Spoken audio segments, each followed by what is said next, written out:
SuperTalk Mississippi media production. Middays with Gerard Gibert is on the air. Middays with Gerard Gibert is powered by C-Spire. Power your home or business with C-Spire Fiber. To learn more, visit supertalk.fm/C-Spire. C-Spire Fiber powers SuperTalk Mississippi.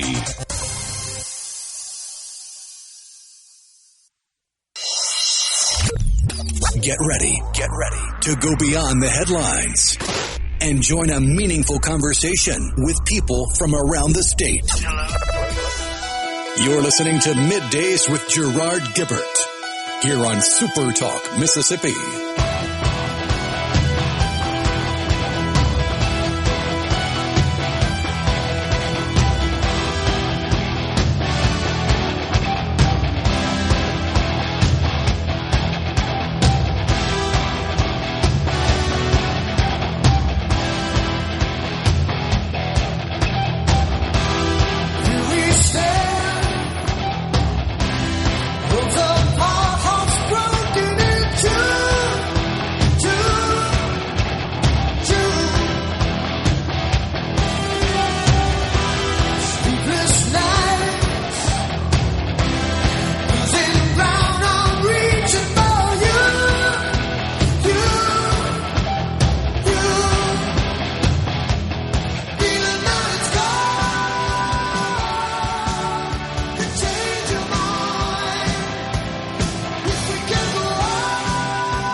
Pardon me? Can you mute the TV?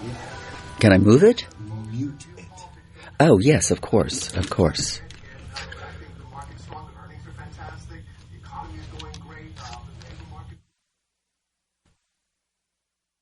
I'm live.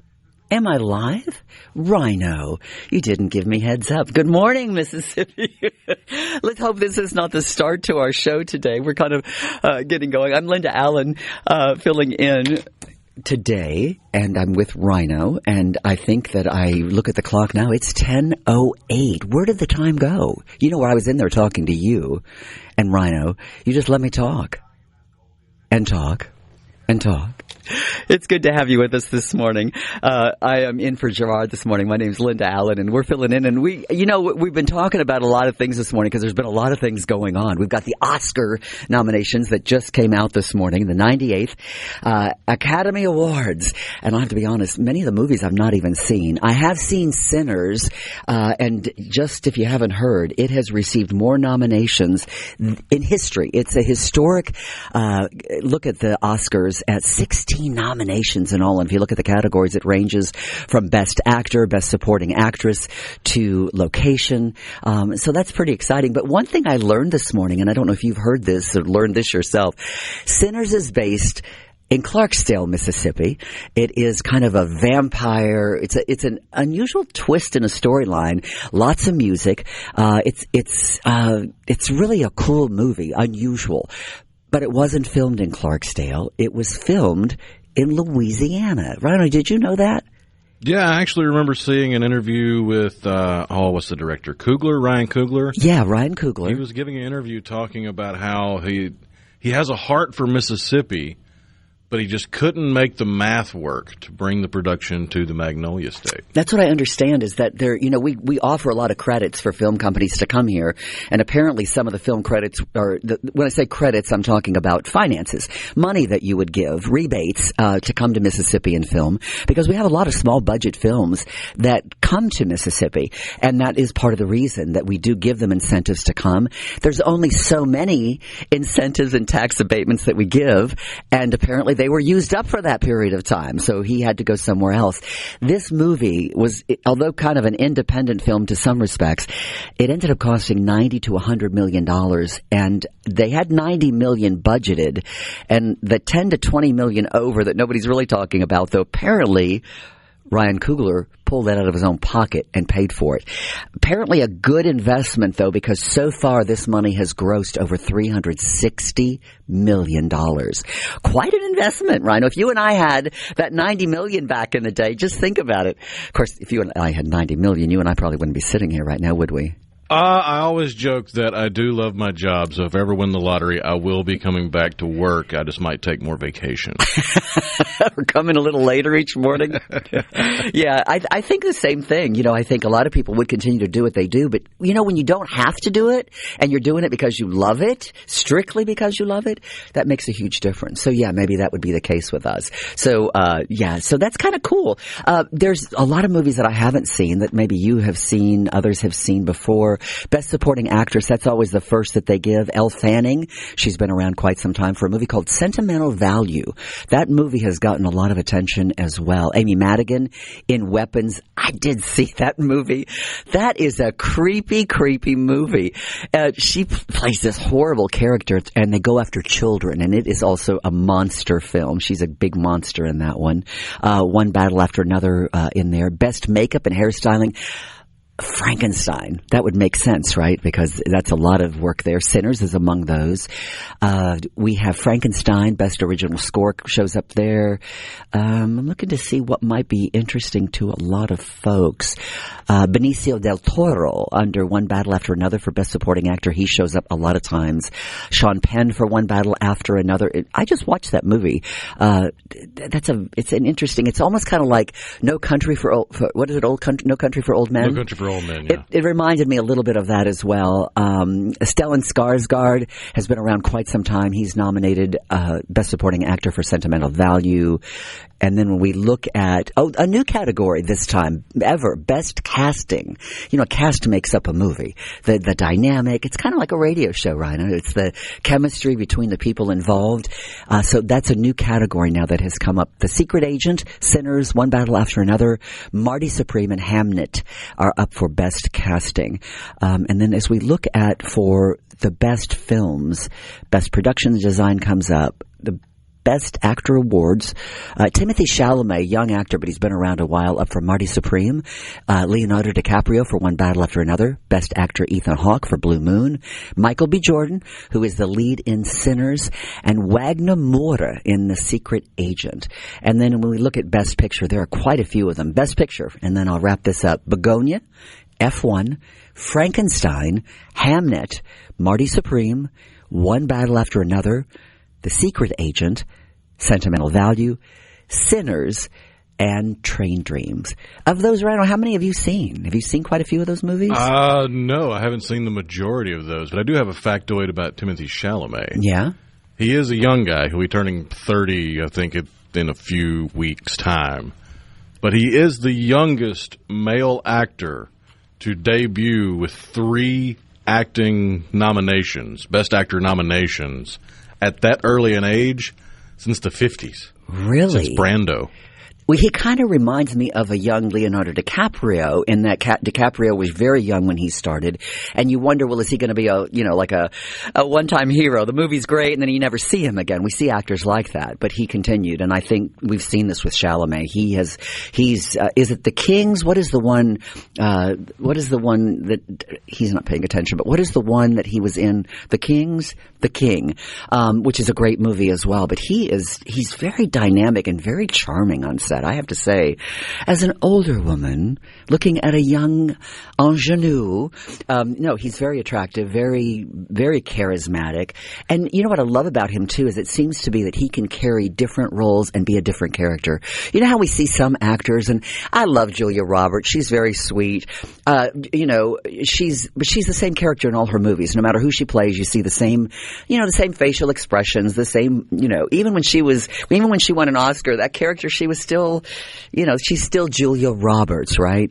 And he's not. He's different in all these movies. So I think that's pretty exciting. Nicolas Cage is much the same way. He has a very dynamic range, but he's within that range always Nicolas Cage. Richard Gere's the same way, right? He does that same with his, you can't really, if you're not watching, you can't see, but he does that kind of weird little snuffle with his nose and his face. And, so anyway, that's kind of exciting. We have a great couple of hours coming up ahead for you.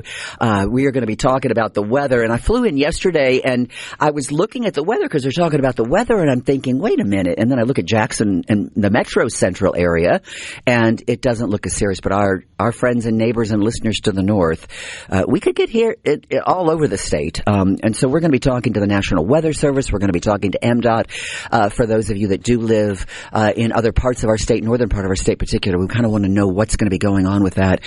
I know sometimes people tease us about how we sound the alarm a little too much, a little too loudly. But, down here where we live, if we get a storm, it can really stop us because we're not prepared for that. We don't get ice. We don't get snow very often. And when we do, it does shut us down. And we always are overly cautious and for a reason. So we're going to... we literally don't have the infrastructure to handle it. We don't have the road graders. We don't have the ice trucks in a great number and a great supply.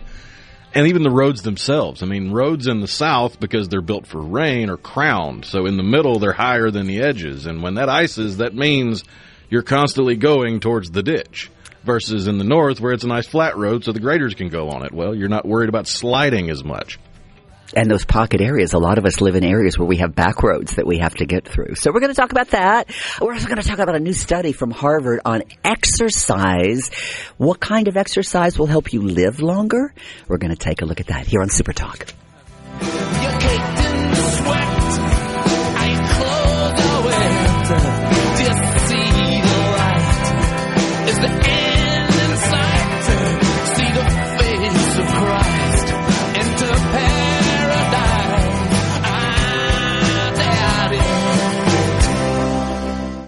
America's 200. This segment of Middays with Gerard Gibert is brought to you by Covington County Hospital in Collins, where your health matters. Middays with Gerard. Good for America. Good for fans of justice and truth. Good for us. SuperTalk, Mississippi. This is what we stand for. Hold my hand. Ooh, baby, it's a long way down to the bottom of the river. Hold my hand. Ooh, baby, it's a long way down, a long way down. The wolves will chase you with a pale moonlight. Drunk and driven by a devil some girl. Welcome back to SuperTalk, Mississippi. I'm Linda Allen, filling in for Gerard Gibert, I like to give him a little bit of a French tone. It's good to have you with us this morning. It is 10:21.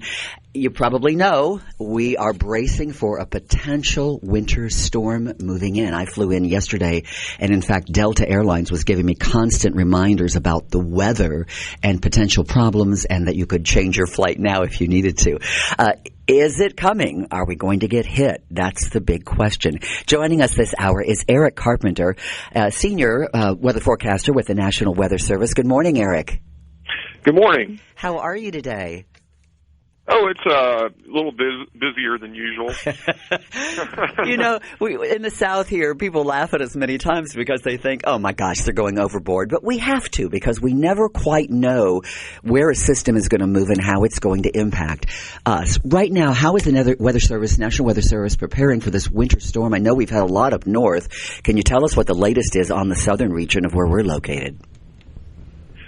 Yes, you're right. And just a little bit of winter weather can cause some panic around here. But this particular system has a chance to be a long duration kind of system, high impact. It has a high ceiling. We're looking at the potential for some damaging ice accumulations. That's kind of our main concern in Mississippi, especially for portions of north and central Mississippi.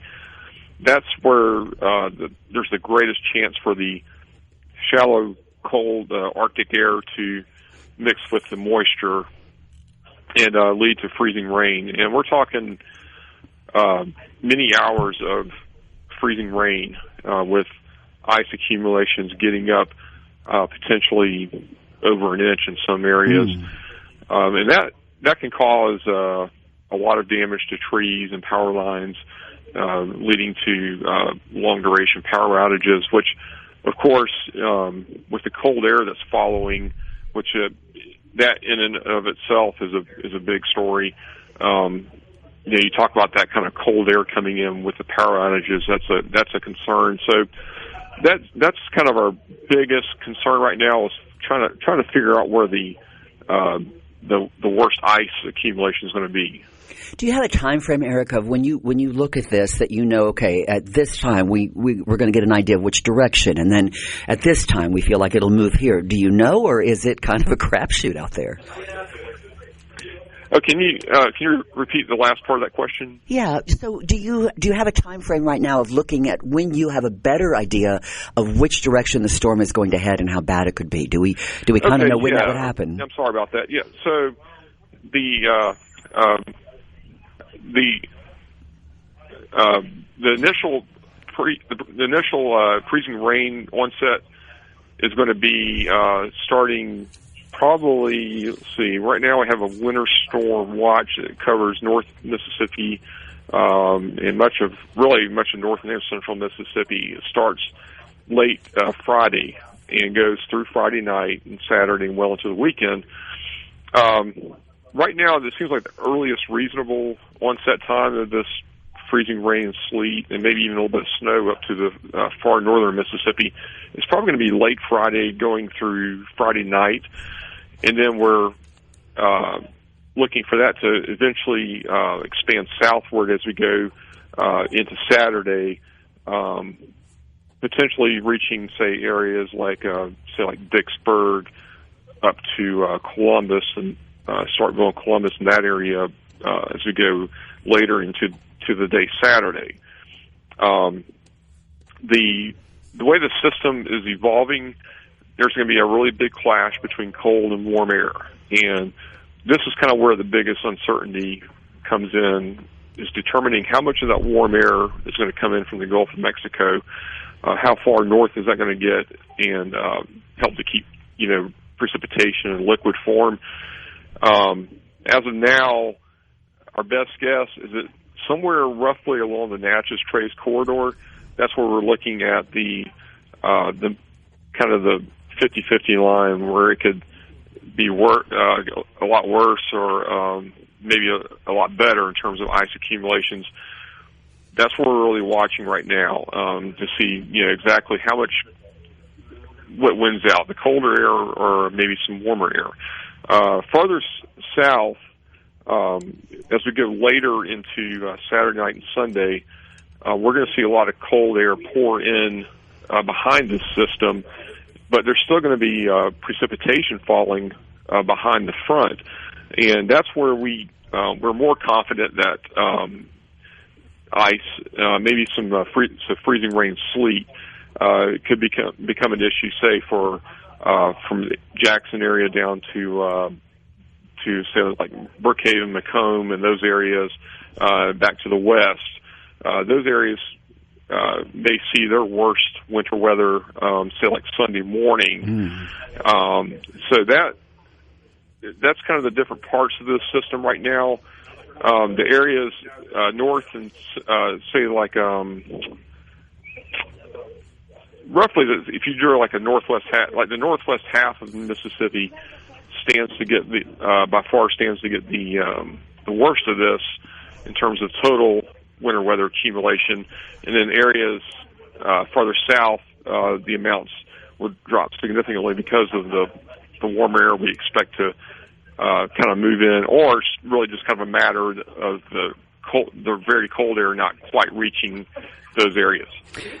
We're talking to Eric Carpenter, who's with the National Weather Service. Eric, so for people that may be scheduled to travel, to go out of town this weekend, to fly somewhere for work, I guess obviously be on guard, but what does your gut tell you? Does your gut tell you they probably should reschedule? Because it could be, especially if they're flying out of the Jackson Metro, the southern part of the state, if they're flying Biloxi, Gulfport, that area, I think they might be safer. But Jackson North, it sounds like it's really going to be iffy, isn't it? Yes, not just to make sure, I was a little distracted there. So but I think you're talking about travel. Yes, as far as yes. Travel plans.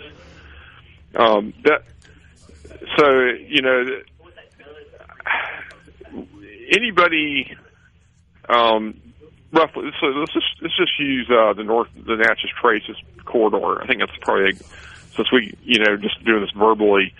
If you just kind of consider the Natchez Trace corridor. If you live northwest of that line, you may have some really serious issues trying to travel anywhere using the roads.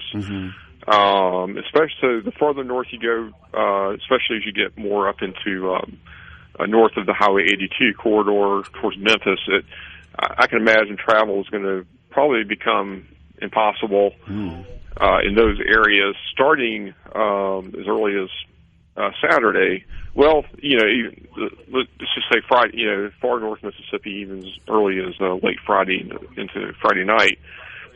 And then a little bit later, as you go a little bit more to the south, travel is going to be very difficult, if not impossible, in those areas. And I'm just talking about road travel. I'd imagine that the airports are going to... I know the airports, I don't want to speak for them, but I know they're highly averse to freezing rain threats. So it doesn't take much freezing rain to cause disruptions to air travel. Now, as you go, let's look at where, a lot of the uncertainty is, and that would be in the Jackson metro area, for example. Pay close attention to what happens to the temperature Saturday. Does that freezing line start getting close? Does it get close enough, like Saturday evening, to possibly bring some freezing rain earlier? That's not totally out of the question. There's at some point though that freezing line is probably going to get kind of line up like right through the Jackson metro area, and it may kind of hang around in that area for several hours.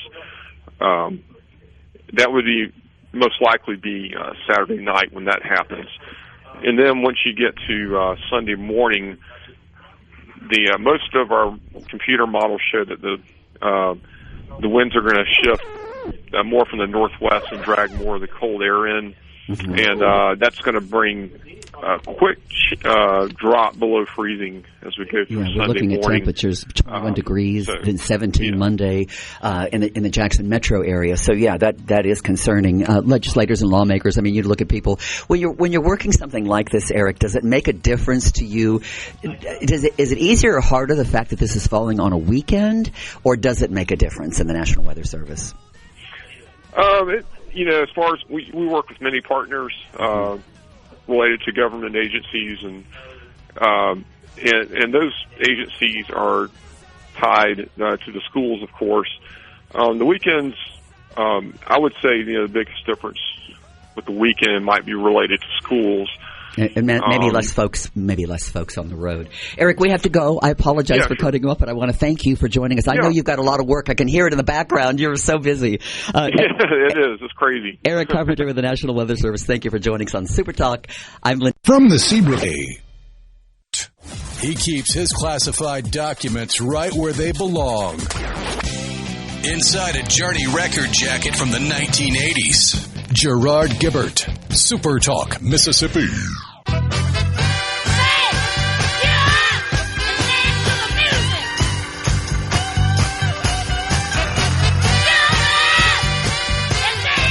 Dance to the music. Well, dancing's a good form of exercise if you're a good dancer. Rhino, are you a good dancer?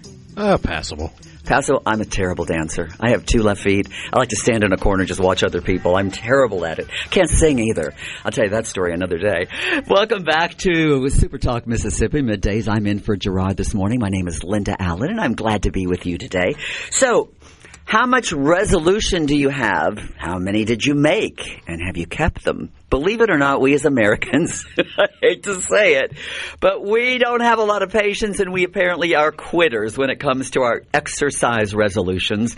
January 9th, which we've already passed, is called Quitter's Day. Okay, so you make all these resolutions the beginning of January, and by January 9th, 30 to 40% of people who have made a resolution to work out and get fit have already abandoned that. By week 3, that's called the 3-week wall. Yeah. By week 3, 64% have abandoned.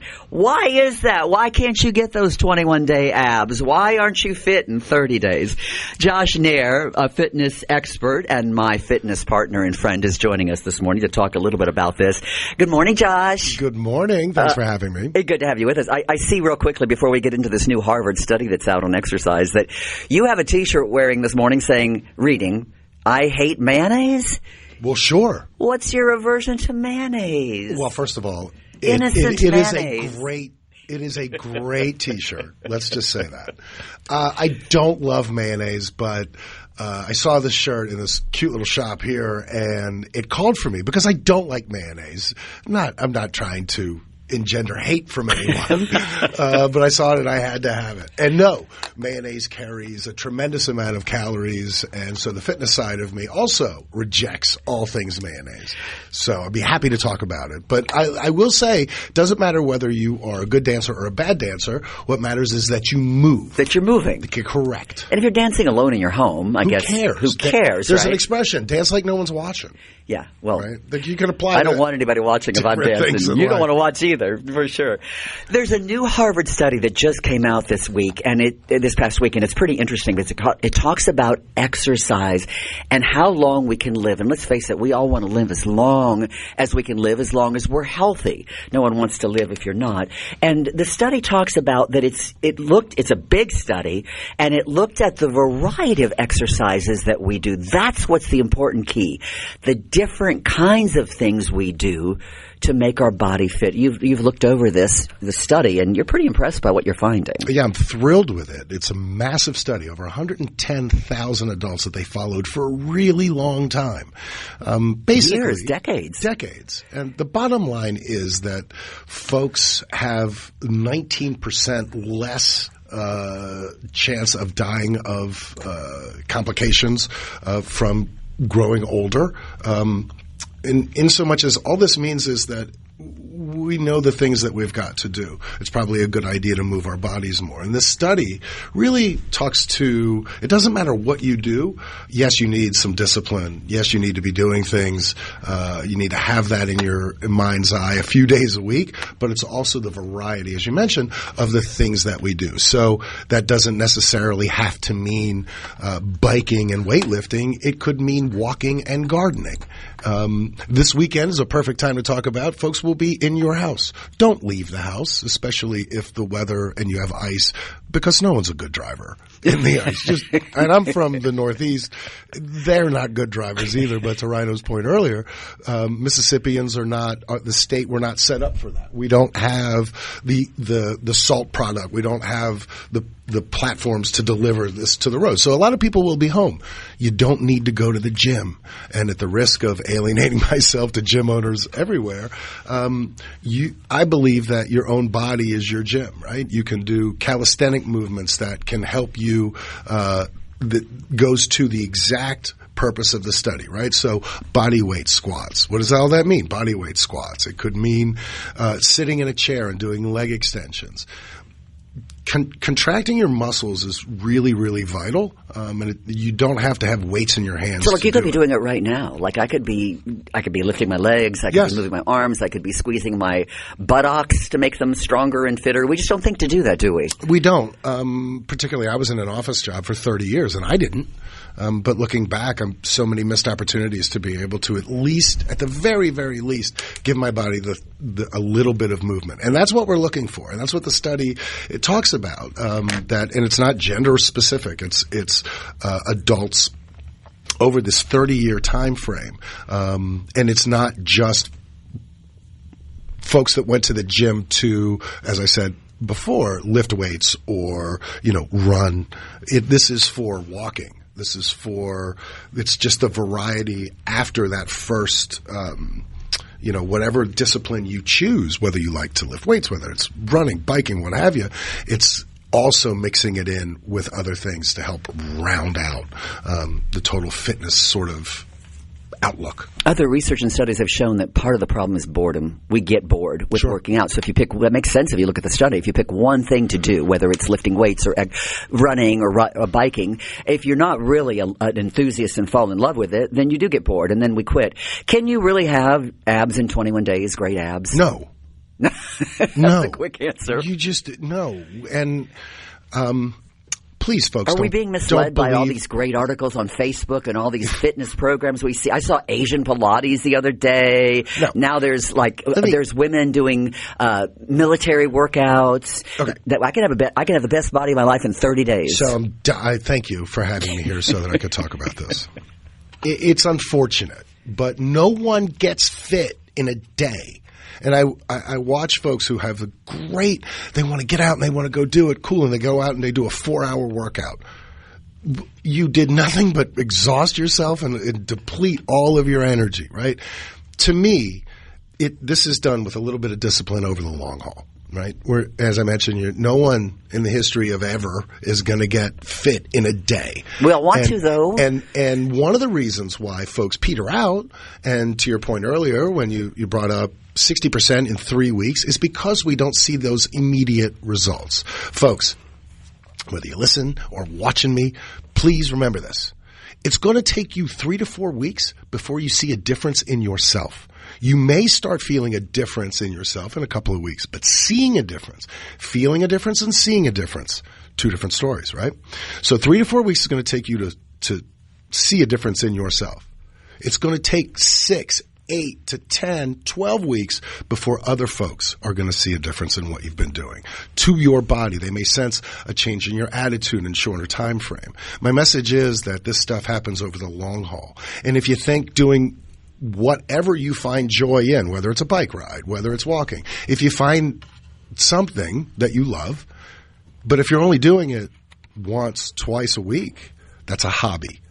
3 to 4 days a week is really the start of improving all the things that your body needs you to want to do, right? So you don't have to train for 7 days in a row, but let's start by not thinking that once or twice a week is going to be the answer to all that ails me, because it's simply not.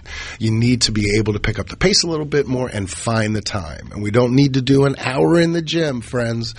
It can 20, 30 minutes. It's all I'm looking for. But you'd like it every day, is that correct? You expect it to be every day.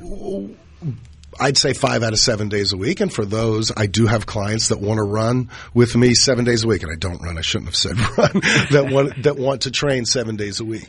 And I do believe that there are great benefits, no matter how old you are, to doing that kind of training. It's not all high impact. I would never work someone that way. So my training regimen for folks is a little bit different. But yeah, 7 days a week.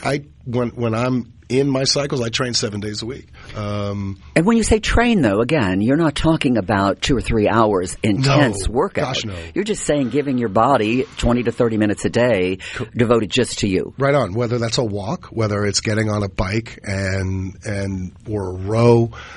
My chosen joy that I love to do is a very aggressive form of yoga that keeps me where I'd like to be, but it doesn't have to be my stuff. And another thing that I think everyone is capable of doing, and that's finding your joy, right? We get tripped up by I've got to go to the gym, sort of using air quotes. And while that may be the go-to for a lot of people, it doesn't have to be for everyone. You can do stuff in your house. You can do stuff in a group setting. But do you need a trainer? If you're really serious about it and you really want to get yourself in shape, do you feel like you need a trainer for that motivation and to create that discipline, or can you do it on your own? It's a tough question because I am one, right? And so, as a professional, I think there are so many different resources out there for people to educate themselves in this matter, but unfortunately, we don't do enough of it. And so I think it's a great idea for folks to get started. And then once you're started, go on from there. It can get very, the number of options out there is limitless. So we're talking to Josh Nair, a fitness specialist who works with clients of all ages, particularly those that have been physically challenged by athletics over the years, and talking about things we can do to get ourselves back in shape. Just start with something today, folks. I know it's cold and wet out there. Lift your legs. Maybe move those arms. I'm Linda Allen, filling in for Gerard this morning on SuperTalk Mississippi. Good to have you with us.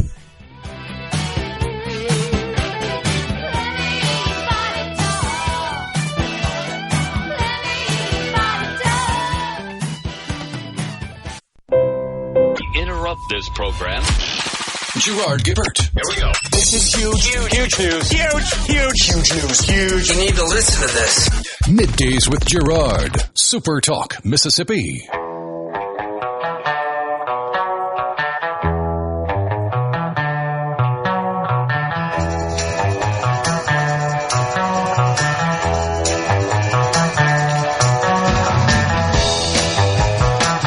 Good morning. It's 10:53 on SuperTalk Mississippi. I'm Linda Allen, filling in for Gerard this morning. Good to have you with us today. Hard to believe it's already. My gosh, how did we get to January 22nd already? I mean, we're almost at the end of the first month of the year. That is crazy, isn't it? How quickly it goes by. Today in history, back in 1908, little Katie Mulcahy was arrested for lighting a cigarette in public. She violated the one-day-old Sullivan Ordinance banning women from smoking in public. She was fined $5. When she went before the judge, she said, I've got every right to smoke as much as you do. I've never even heard of this law, and I don't want to hear about it. No man shall dictate me. No word on what happened to Katie after that after that $5 fine. Of course, if Katie back then in 1908 knew about the smoking warnings now, maybe she'd feel a little differently. You never know. Big decision back in 1973. That was the landmark decision of Roe versus Wade when the U.S. Supreme Court legalized most abortions in our country. Writing the majority of the opinion, Justice Harry Blackmun stated that the criminalization of abortion does not have a roots in the English common law tradition. Of course, we've seen a lot that's been going on with that ever since. So, yeah, kind of interesting. I was looking else to see if there's anything else. Oh, that's terrible. 1987. I don't remember this. Bud Dwyer shot himself and killed himself at a press conference on live national television, sparking debate about the boundaries of journalism. That was in 1987. Wow. And Lady Soul, Aretha Franklin's 14th studio album, was released back on this date in 1968. It ended up becoming the Billboard Album of the Year. Billboard magazine. My gosh, when I first started out in radio, many years ago, Billboard was like my Bible. It was like I looked every week to see on Billboard top hits and job openings, and it's amazing. It's kind of sad to me. You don't see a whole lot in print these days anymore. Everything is, radio, television, internet, Instagram, TikTok. It's just amazing how our world has changed over the years, and how it continues to change as we move forward.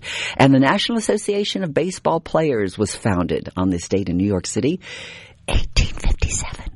Can you believe that? When you think about baseball, football, we love football down here in the South, but baseball big, 1857, the National Association of Baseball Players. Yeah, the NFL's a baby compared to Major League Baseball. Isn't it crazy? I know. I watched a lot of football over the past week or so.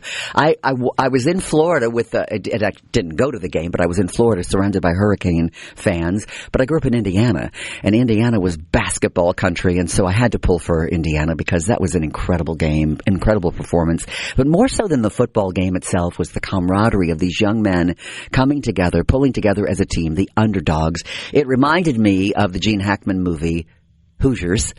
For those of you that don't know, Hoosiers is a story. It's a great movie. If you haven't seen it, even if you don't love basketball, you've got to see the movie. Gene Hackman starred in it as a coach, kind of a knockdown coach who ended up in a small town in Indiana to coach a high school basketball team that ended up doing some pretty big things. And Bobby Plump, who was the key thrower in that game, who won that big game, he still lives in Indiana. He has a bar in Broad Ripple in Indianapolis, a little community outside of Indianapolis, and especially part of Indianapolis. And it's a place you can take your dogs to. You can walk. It's by the canal. It is, of course, a basketball pub. You know, you go there. It's a bar, restaurant. It's all basketball, all basketball all the time. So to see Indiana win, I was really excited for those kids and my friends who all went. I was a departer. I left the state to go to college. Most of my high school friends continue to stay. Many of them went to Purdue and Butler, but a lot of them went to IU. So congratulations to the Hoosiers. I would imagine they're back in town now and celebrating big in Hoosierville.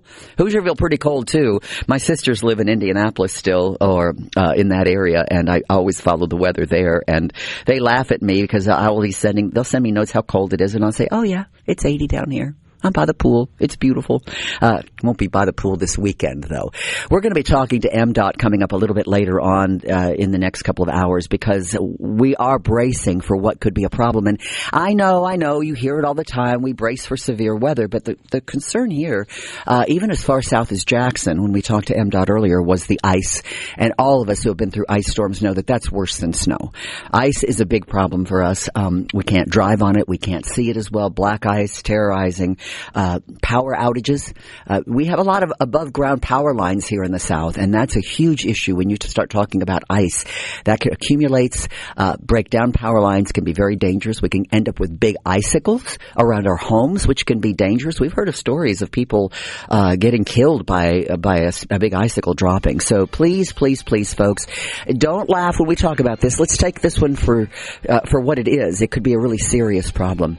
Coming up next hour, we're going to be talking with Zach Shemper, who is with Beth the Israel. Okay, I don't do this very often. Let's get this straight. We're going to be talking about the temple that was arsoned. Terrible situation, but there is some good news on the horizon. And if nothing else, it's about the resilience of people, the Jewish faith, and people in our community. We're going to be talking about that next hour. On Middays, I'm Linda Allen filling in for Gerard on Midday. I'm going to get some more coffee, and I'll see you back here in just a few.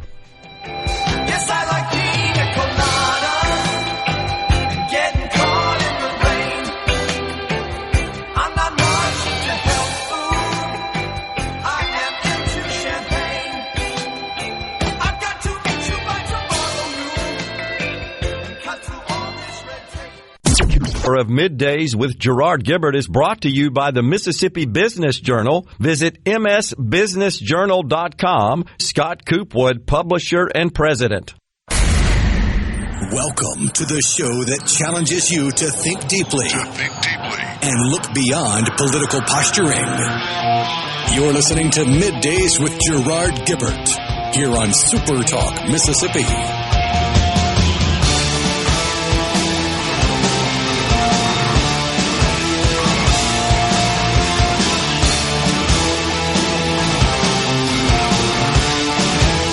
And thanks for joining us on SuperTalk Mississippi. I'm Linda Allen, filling in for Gerard today. It's good to have you with us. Kind of a gloomy, cold, damp day across the state of Mississippi. It's 11:07.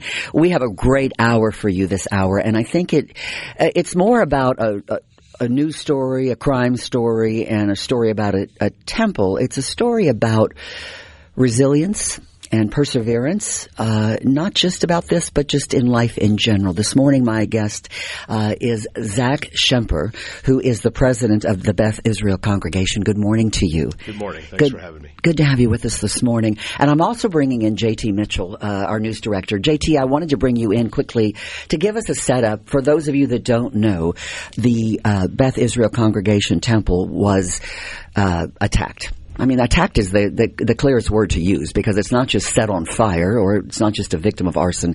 It was attacked. Yeah. And it was attacked by a young man, sadly, from our area who I guess I would venture to say a lost soul. JT, can you tell us a little bit the latest on the case, the news end of this? And this young man he's already appeared in court. Yes, in federal court. Thanks, Linda, for giving me a few minutes to help set up. Zach, I'm glad you're here. It's hard to believe that it's been 12 days since this happened. I mean, it was January 10th, the early morning hours, and you're right with the word attack. Mm-hmm. It was nothing but an arson attack that was fueled by hate. And I don't say that out of opinion. I say that out of what we've been covering, law enforcement officers we've spoken to, affidavits put into the His court own system. statements. His own statements to investigators. It was fueled by hate. And I know Zach will get to this throughout. I imagine it was so discouraging, but some of the reactions by the community have more than likely been very encouraging. Not only the church community across the city, across the state, but everybody else across the country. So the latest update with him, the 19-year-old Spencer Pittman, he appeared in federal court on Tuesday. He pleaded not guilty, and this comes after we do have testimony from officers that he admitted. His father said he admitted to doing it. He's facing up to 20 years on the federal level. Since he pleaded not guilty, he will go to trial on February 23rd on that Fed charge. Stateside, he's facing up to 60 years with that hate crime enhancement. And so, of course, it's not clear whether these sentences would run concurrently or whatever, but we will be keeping you updated from the newsroom. I appreciate that, JT, and I wanted to just give a heads up because when I talk with Zach, you and I have spoken about we really didn't want to spend a lot of time on that end of the story. It's important, but we really wanted to talk about moving forward. You really wanted to talk about that. And I read one of the articles and you were quoted as basically saying that you were holding back your anger. But I don't see you as an angry type person. I know that this hurts deeply to have the temple and the sanctuary now impacted because although the sanctuary wasn't burned, you're not able to be there and it could be a long time. Tell us about where you are right now, where you're holding your services and what kind of outreach you've received from our community. Well, to mention all that, I'll say that I'm a scrap dealer. I've been doing it for more than 20 years now, and in this business, you're able to compartmentalize pretty well. As I say that, obviously there's anger, frustration, sadness, but in a situation like this, you have to really think more business-minded because we have our building that we have to get, air quality control, restoration, remediation, restoring everything that was there, seeing what's salvageable and what's not, and figuring out the next steps. And there are a lot of steps. I've never thought, that somebody could be busier than I've been in the past. Certain times when things are going crazy with the markets. However, this is definitely a rude awakening of what some people go through. As I say that, to speak about the outreach. It's been a beautiful thing. I mean, the condolences and the compassion that we've had from not only our city, but the nation. I mean, I've had calls globally, nationally from representatives and senators and mayors and, anybody else you can think of that would want to basically just reach out and give their condolences. So far as the city itself, it seems like every intent that this young man had or justified his actions by this, the city has shown us the exact opposite. Mm-hmm. Not only are people, not saying, oh, we don't mind the Jews, they don't bother anybody over there. They are saying, no, we want you here.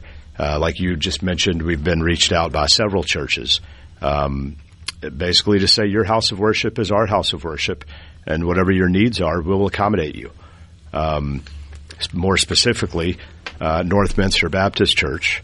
In the 60s when they were building their church, we allowed them to have services at our location. So they're being able to repay that favor, and it's a beautiful thing. Again, the outreach, it's amazing. I mean, I don't mind telling you, I'm waking up with tears every morning from what happened. All those memories that people have had, all the occasions, all the anniversaries, all the marriages that have happened there, all the bar and bat mitzvahs that have happened there. And it's just, it's an atrocity. However, like you said, we are a very resilient people.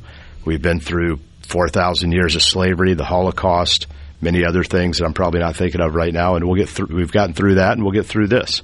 I mean, at the end of the day, it is a building. It is a physical being that we can restore, and we'll be back in it one day. It's just a matter of when. But this kid didn't stop us from doing anything. I mean, we had services that next Friday night. In fact, we had a bat mitzvah, and it was beautiful. At the visiting church. At the visiting church, at Northminster. I guess the guest church. Yeah, the guest church, sorry. But, I mean, it was very there was no other way to say it. It was a beautiful thing. In fact, the congregation in Hattiesburg, they loaned us one of their Torahs, and I'm from Hattiesburg, and it was actually my family Torah that had my grandmother's name on the dressing of the Torah. It's the same Torah that I read out of for my bar mitzvah in 1993. So it's very emotional, but the consensus around in the temple, it was smiles, it was joy. It was wonderful to see the celebration, and just us expressing our Judaism and doing what we did and doing what we do. It didn't stop. For Christians that don't know a lot about your faith, there may be a lot of misunderstandings or also just not quite realizing the impact of something like this, because in a Christian church or in your home, if you lose your Bible, you can go and buy another Bible. It may have the one you lost may have had emotional attachment to it, but you still can replace that relatively easily. With a Torah, which is your book, that's not so easy to replace. That is handwritten. Yeah, you can't get one off Amazon, especially no overnight delivery. Correct. That's what I was going to say. Not definitely delivered. Not the next day. As I say that, the Torahs are handwritten by someone that is trained professionally to be a scribe. We call it a sofer. And this person literally writes all the Hebrew and the 5 books of Moses, and it's basically in parchment pieces. So each page, it's its own parchment that is then woven together. And if the sofer messes up on one of the letters or one of the words, they have to do that whole page over again. We're actually getting a new one coming in. There's a scribe that's doing it in Israel, and it's going to be brought over at the end of February. As I say that, a Torah usually takes about a year to make one. So it's really beautiful. Again, it's all a mixture of everything, right? The outreach of the people, the niceties that people have given us. And like I said, this Torah is coming over at the end of the year, at the end of the month. And then we'll be able to give Hattiesburg back their one of 2 that they loaned us. And one of the congregants from Beth Israel in Hattiesburg brought it down, 2 days after. And, I'm not going to say we're a simple people, but all we need to do to have our services are, have prayer books and then have the Torah and have Jews and have a place to do it in. And all of those immediate needs were met very quickly. The service that you held and in upcoming services, are you seeing a bigger turnout? Are you seeing more of your congregation actually show up for service? So as I said before, every intent that this kid had, the exact opposite is happening. I hate to use the word spark, but this has sparked the Jewish identity of Jews all around the world, not just the Jews of Jackson or the Jews in our nation, but all Jews. And be honest with you, I've never been more proud of my heritage and my history.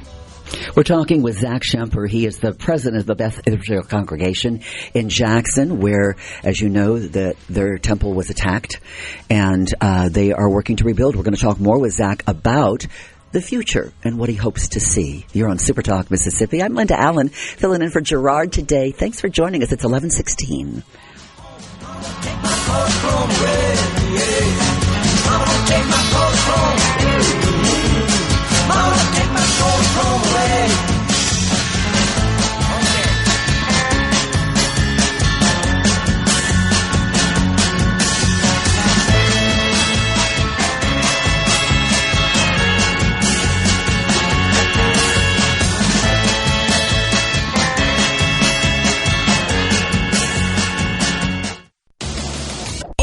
Is everybody ready? I'm ready. Ready here.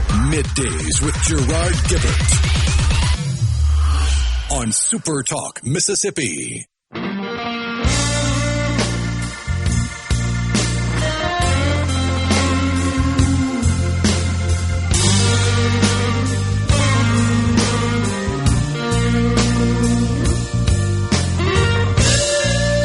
Kind of a bluesy Thursday midday. Rainy and cold in so many parts of our state today, so stay warm. We're going to be talking more about the weather, too. Please keep an eye on the weather forecast. We're looking at some possible ice storm situations moving in through the weekend.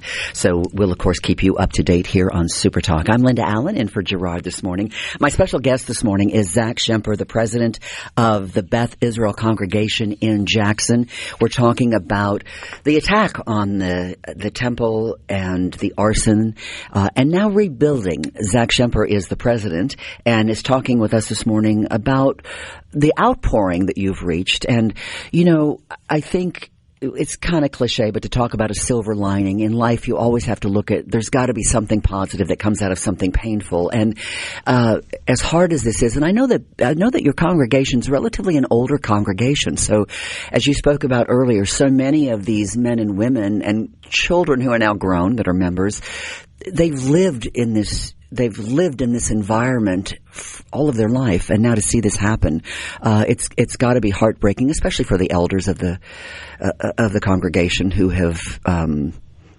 seen so much in their lives, so to speak. Some of them Holocaust survivor family members. They're members of families that are Holocaust survivors. I know who was with us earlier, Josh Nair, my fitness partner, business partner. His grandmother, he has relatives that were Holocaust survivors. So he grew up knowing about that and learning about that. When we talk about the temple and the rebuilding, there is some good news, despite all of the heartbreak that your congregants have faced. But you're excited about what could come from this, and some of this is growth, right? Well, so as you started, you spoke about the silver lining.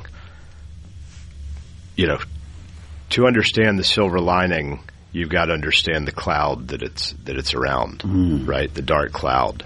And as Viktor Frankl said, you know, you have to see the light through the darkness. And that's what we're trying to do. You know, again, we're not trying to focus on the darkness. We're trying to focus on the light.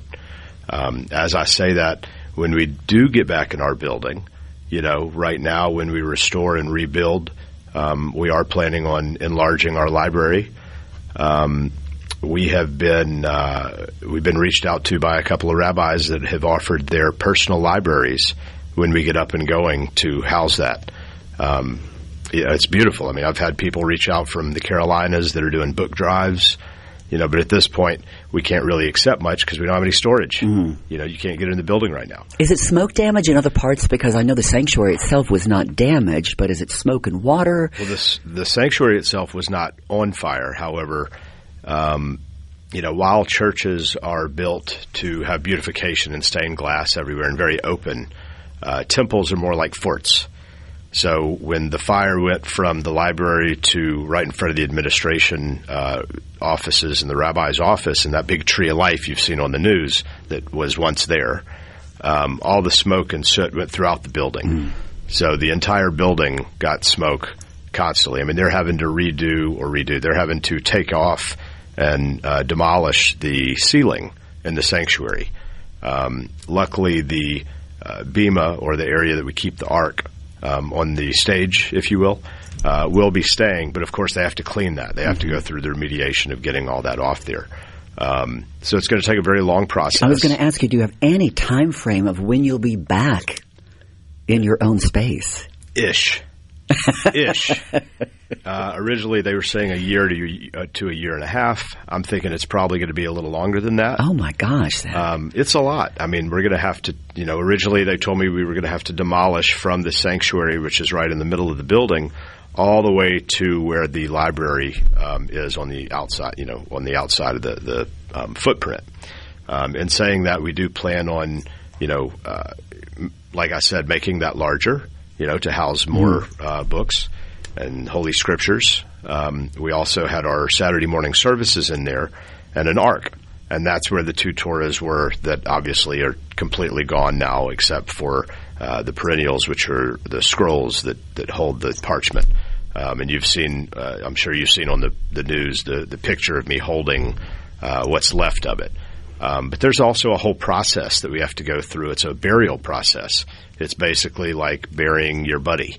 The American flag. Remember in the day when there was this, you 100%. never just threw away an American Correct. flag that was tattered and torn. You took it to a VA, VFW post. You took it somewhere, and they actually handled it properly. Right. So there's something called halakha, which is doing it a certain way, basically. And we've got to get all those holy scriptures and holy books with the Lord's name in them, which is pretty much all the books in our library, right? And then we're going to have a burial site at our cemetery, and we're going to have a funeral service for the most part. And that's going to be a big deal too. It's going to be it's just going to be like any other regular funeral. You know, we're burying memories. We're burying, a piece of our history. But we will continue and we'll get new books. That sounds so books. somber and heartbreaking for the congregation to have to endure this, not only the damage to their place of worship, but now they have to go through these emotional rituals that perpetuate that feeling. Do you have any congregants who are really angry and it's really hard to get them to see the light, to move forward, or has everyone been pretty much, let's put this past us and move forward? I would say pretty much everybody is, let's put this past us and go forward. I mean, the basis of this is the kid that did it. Usually when something like this happens, you think to yourself, what kind of life experience did this person go through, or have they had to be able to justify something like this? But he's 19. He still has acne on his face. Like, he didn't have much of life experience at all. So, where do you go from there? And if you stay in that mindset, you don't grow, or at least you don't grow as quickly. So I'm actually very, very happy with our congregation and how we've gone through these feelings so quickly. I'm sure that there's some psychiatrist that has an ideology and has named it, but we've gone through these feelings very quickly. As I say that, most people would say, oh, you have waves of emotion. These are tidal waves. I mean, you can imagine huge. Mm-hmm. This it's a personal attack. It is. It's a personal attack. But, I think one thing that has really pushed us along a lot quicker than you would imagine is, again, the outreach of the condolences and the compassion of everyone that I've talked to. I mean, I haven't had any issue with any anti-Semitism in the city since this happened. And honestly, in Jackson, not really a whole lot before. Usually when there's anti-Semitism in these larger cities, it's because they have something against someone or the people. But down here, a lot of the times I meet people and they're like, oh, you're the first Jewish person I've ever met. But we don't wear badges. As you can tell, we look like everybody else. Mm-hmm.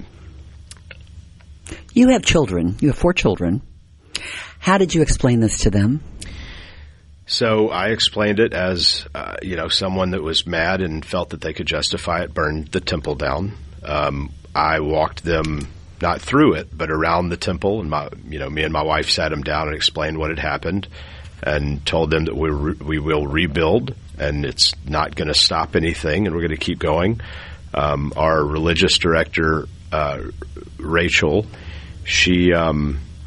Myers, she took the kids the next Sunday at Sunday school and explained to them what happened, showed them pictures, and, again, explained our resilience of our people and that we will get through this like anything else and everything else that we have in the past. She also showed them pictures of the 1967 bombing of the same, of our temple in the same area, actually.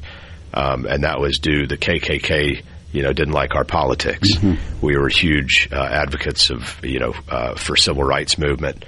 And Perry Nussbaum, the rabbi at the time, was very outspoken on that subject. So, different reasons. But, as the guy said, he said that we were a synagogue of Satan. That really doesn't make sense to me, and that we have Jewish ties.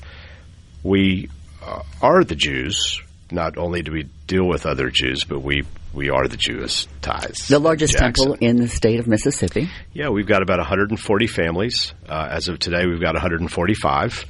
Like I said, people are coming back. You've had people join. Yeah, people are coming back that were gone in the past for whatever reason. We've had more, younger people that are going to school here reach out and say, hey, how do I get more involved? Again, this whole thing has really brought up, a wonderful silver lining around the nation. For those of you that want to donate, as Zach was talking about earlier, material things right now are not really all that helpful because they don't have a space to put them. You may have to rent a warehouse for all the gifts you're going to receive. But you can donate if you'd like. You can go to BethIsraelMS.org. That's BethIsraelMS.org if you'd like to make a contribution to help the temple get back on its feet. The congregation is working so hard. When we come back, I want to ask Zach what he thinks about what should happen to this young man. He's talked about how he's a pimply-faced 19-year-old.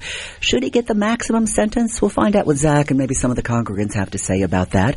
We're talking to Zach Shemper on SuperTalk, Mississippi. I'm Linda Allen, filling in for Gerard this morning. It's 11:31. I'm so glad to have you with me.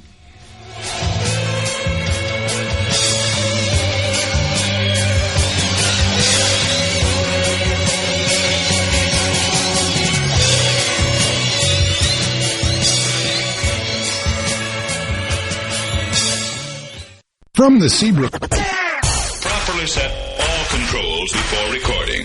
All systems go. The talk that keeps Mississippi talking. Middays with Gerard Gibert on SuperTalk, Mississippi.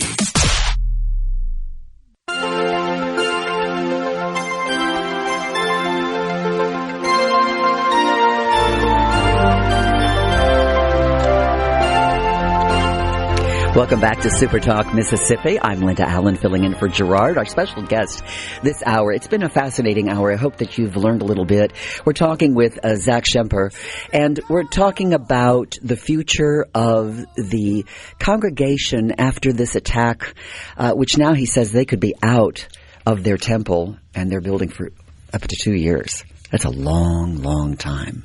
It is. We've talked about hate this hour. We've talked about love. We've talked about the resiliency of your congregation and the generosity of the people around you. How many Christian churches have stepped forward to say, let us help you. When it comes to the young man who is charged with this crime, and I say young, he's 19 years old. You called him pimply face, and he is. We've seen pictures of him with his baseball cap on, looking like a kid next door. He's facing some not only serious charges, but some serious time behind bars if convicted. He's pleading not guilty right now. If convicted, if he doesn't change his plea, do you want him to get the ultimate? Do you feel like he deserves to be, locked in the slammer forever? What is the hope for you for that? I guess I'll answer that like a good Jew would and give you a rhetorical question back. When somebody does something such as this in their adolescence, how long should they pay for that? I don't put it like that saying that he should get off.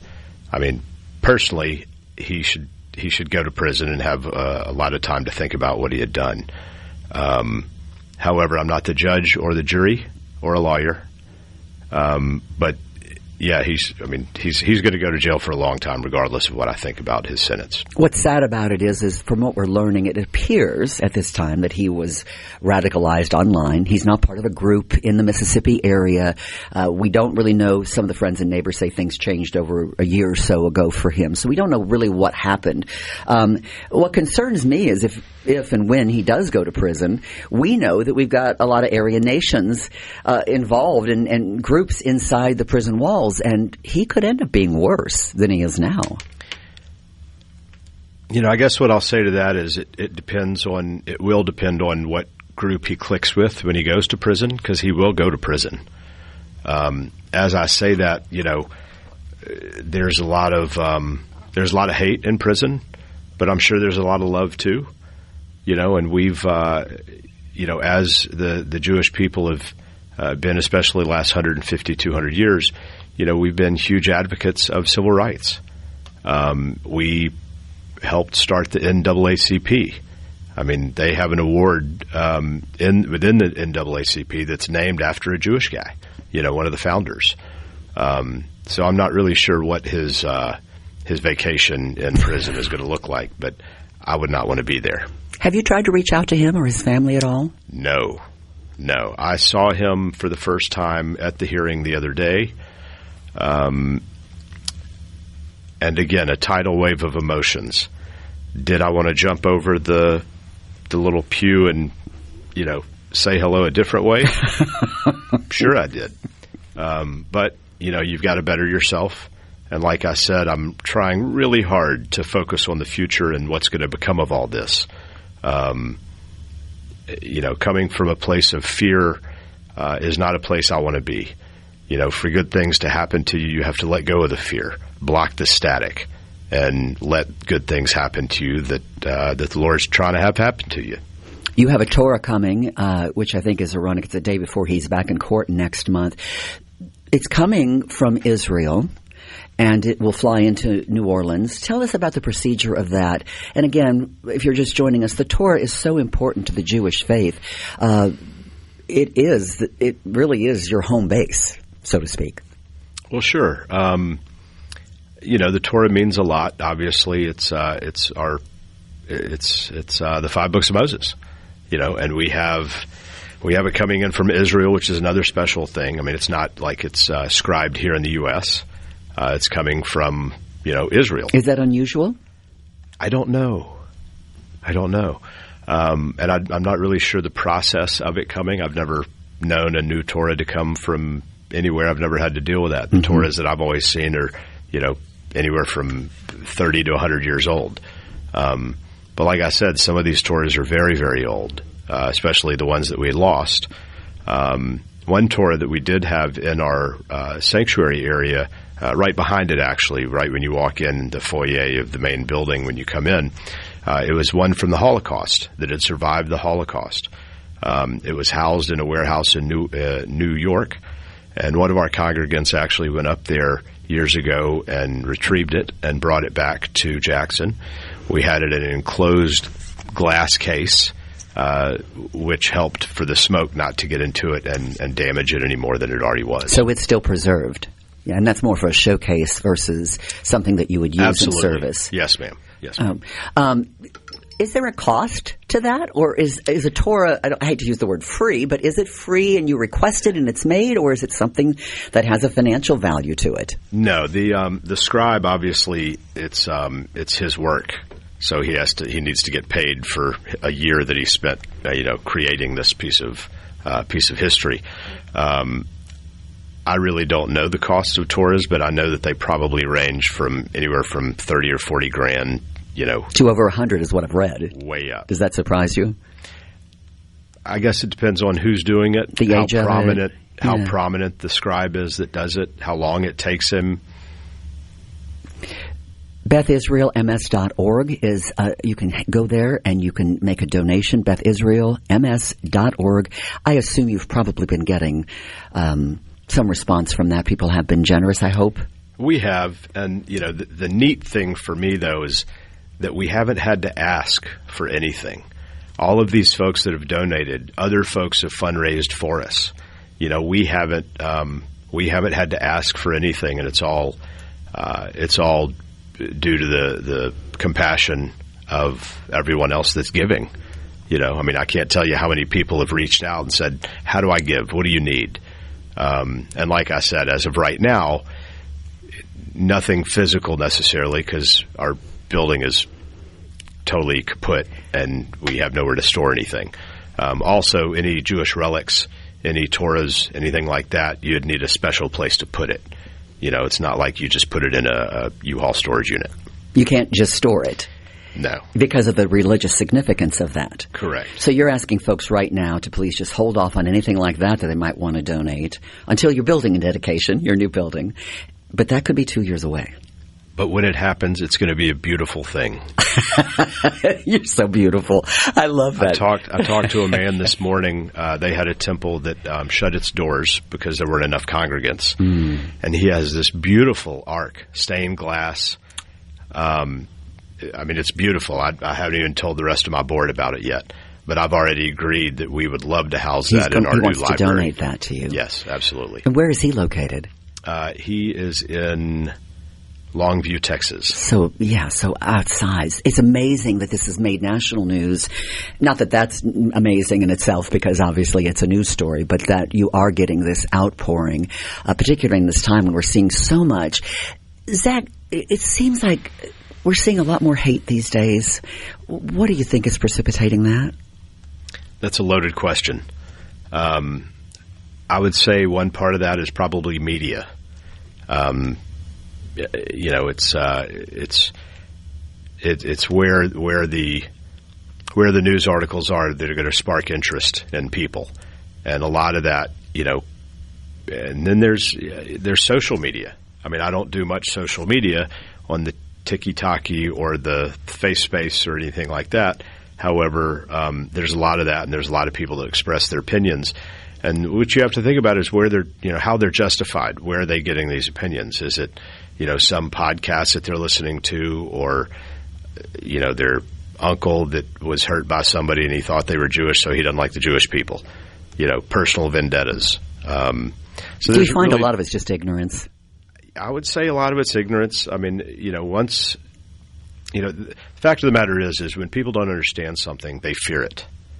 And I'm all about advocating for the knowledge of, many things. I'm also in the business that I'm in, my real job. I'm also on the board of a recycling society, which is basically his MO is to educate children about recycling. So basically push it forward, right? The education Spread of the children. knowledge. Yeah, the education of children on any topic. Because if they're not educated on the things that we know now, what are they going to be educated on later? Or what influences are they going to have? And what influences, or rather the influences that they have, where are they getting their information from? It's so easy to do clickbait these days. Yeah. It's sad to me to see, though, too, because no matter what kind of family you're raised in, you can go sideways, right? Because you can create a wonderful foundation for your children. But as someone once told me, there's no guarantee a child will bring you joy. In this case, for that family, certainly a lot of heartache as well. Zach Shemper, thank you for joining us this hour. It's been a pleasure having you. Best of luck to you and your congregants, and I hope you'll keep us up to date. Thank you. Thank you. Zach Shemper, president of Beth Israel Congregation. So glad to have him taking time for us today, and hopefully all of us learn a little something new. It's 11:48 on this wet, rainy Thursday morning. What's in store for us this weekend? We're going to talk more about that coming up as we continue with Middays here on SuperTalk. When the man comes around.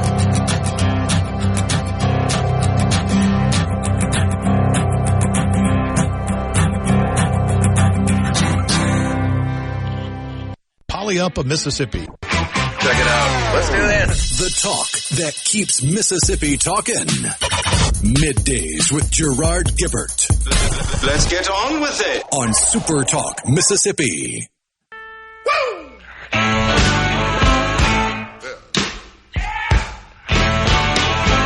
Now, when I was a young boy,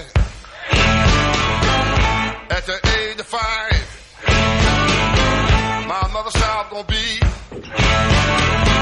the greatest man alive. But now I'm a man, way past 21. I want you to believe me, baby. I have lots of fun. I just had to let that one go a little bit longer, Rhino. That's some good, lazy Thursday morning music, isn't it? Good morning to you. If you're just joining us, it's 11:54. Gosh, where did the time go on that? Good to have you with us this morning. We are bracing for what could be some ugly weather. I've been watching the weather up north. That's where I always look at up north and the snow and how they're locked in and it's so cold. Looks like we might get a taste of it ourselves this weekend. The biggest concern, of course, is ice moving through. Rhino, how many ice storms have you been through in the South? Can you count them on one hand? Well, since I've started this gig, I've been iced in twice. Iced in? Yeah, I at my old apartment, I got iced in. Could not get the vehicle up the road and to the highway to get to work. And then shortly after moving into my new place, I say new place, I've been there for years now, but I got iced in there. So that's just since I started working in radio. If I think about my entire lifetime, probably 4 or 5 ice storms that were massive. Legitimate. Stuck at home, powers blinking, that kind of stuff. Can't get the car door open because, well, nowadays it's different. But if you have an older car, but a newer car, you just hit the button, right? But even then it can be iced and you can't get it open. So you have to have de-icer. De-icer might be a good investment right now. Is a little bit of de-icer for that car. Not to mention the roads, how bad they can be. And cold. Oh, that's such a rainy cold.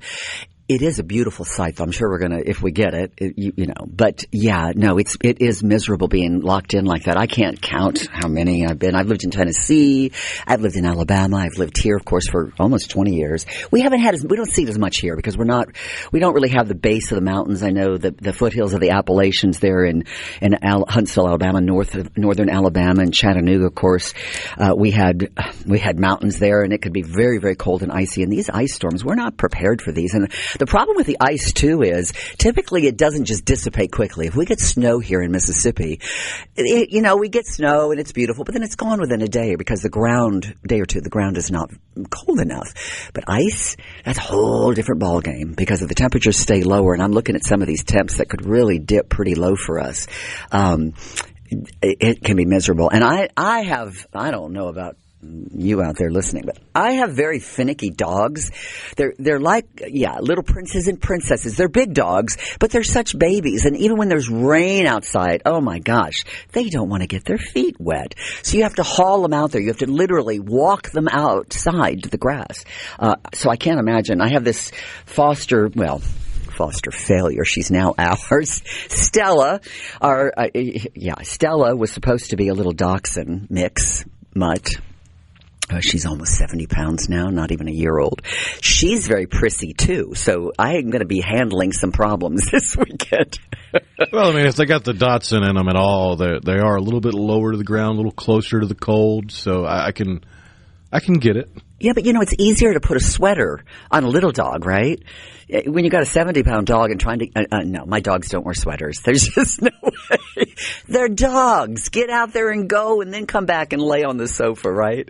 Yeah, unless you got one of those breeds that just eats, sleeps, and loves the cold. Like if you got a husky, yeah, they're going to want to. They're big clawing at the door during the ice storm. I used to have Pyrenees, Great Pyrenees, and she would bury herself in the snow and then just bark. Incessantly just bark at nothing, but she would love the snow. But yeah, you're right. A husky, Pyrenees, Bernese mountain dog. I've seen a few of those down here in the South. But so I have to ask you, do you have favorite snacks that you're going to be stocking up on today to get ready for the weekend so that when you're stuck inside, you might be called into the station. But if you're stuck inside, what do you like to do? Do you like to binge watch TV and binge watch food? What do you like? Oh, yeah. It's going to be find a TV show I've probably seen a dozen times already and just have it on. And I was looking at the grill, and I'm sitting there going, well, if the power goes out, I don't have a gas stove. I don't have anything that I could really cook with, but I've got my grill. So I went to the freezer, double-checked. I've got some deer. I got plenty to grill if need be. I've got stuff in the freezer that I might have to figure out, how do I do a pizza on the grill? But you can do that. It can be done. I will survive. You can put anything on the grill. You can put fruit on the grill, Oh, yeah. Yeah, okay. So you're going to have meat products, you're thinking? More than likely. What's going to go with that? I got a big bag of sweet potatoes I found a recipe for sweet potatoes in the air fryer that I was already going to be doing that. If I get snowed in, I'll have them even more. See, and you're eating relatively healthy. I try. That's great. Good for you. Yeah, I don't know. I get weak during these times. I like bad food for me, But I'm going to be good, too. I'm going to be a good girl and stay on track and try not to be one of those February failures for the fitness program, right? They call it the February fade out where we all give up. I don't want to be one of those. Okay, we're hitting the top of the hour with news for you from SuperTalk, Mississippi. I'm Linda Allen filling in for Gerard. We're going to find out more about the weather when we come back in the next hour. Hope you stick along. Stay long. Stick with us. Something like that.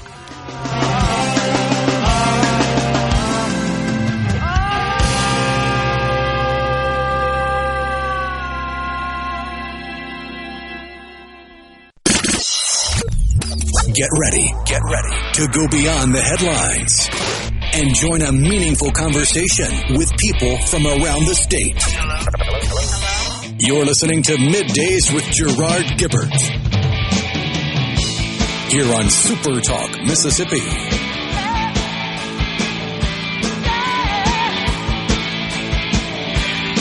And welcome to SuperTalk, Mississippi. Obviously, I'm not Gerard Gibert.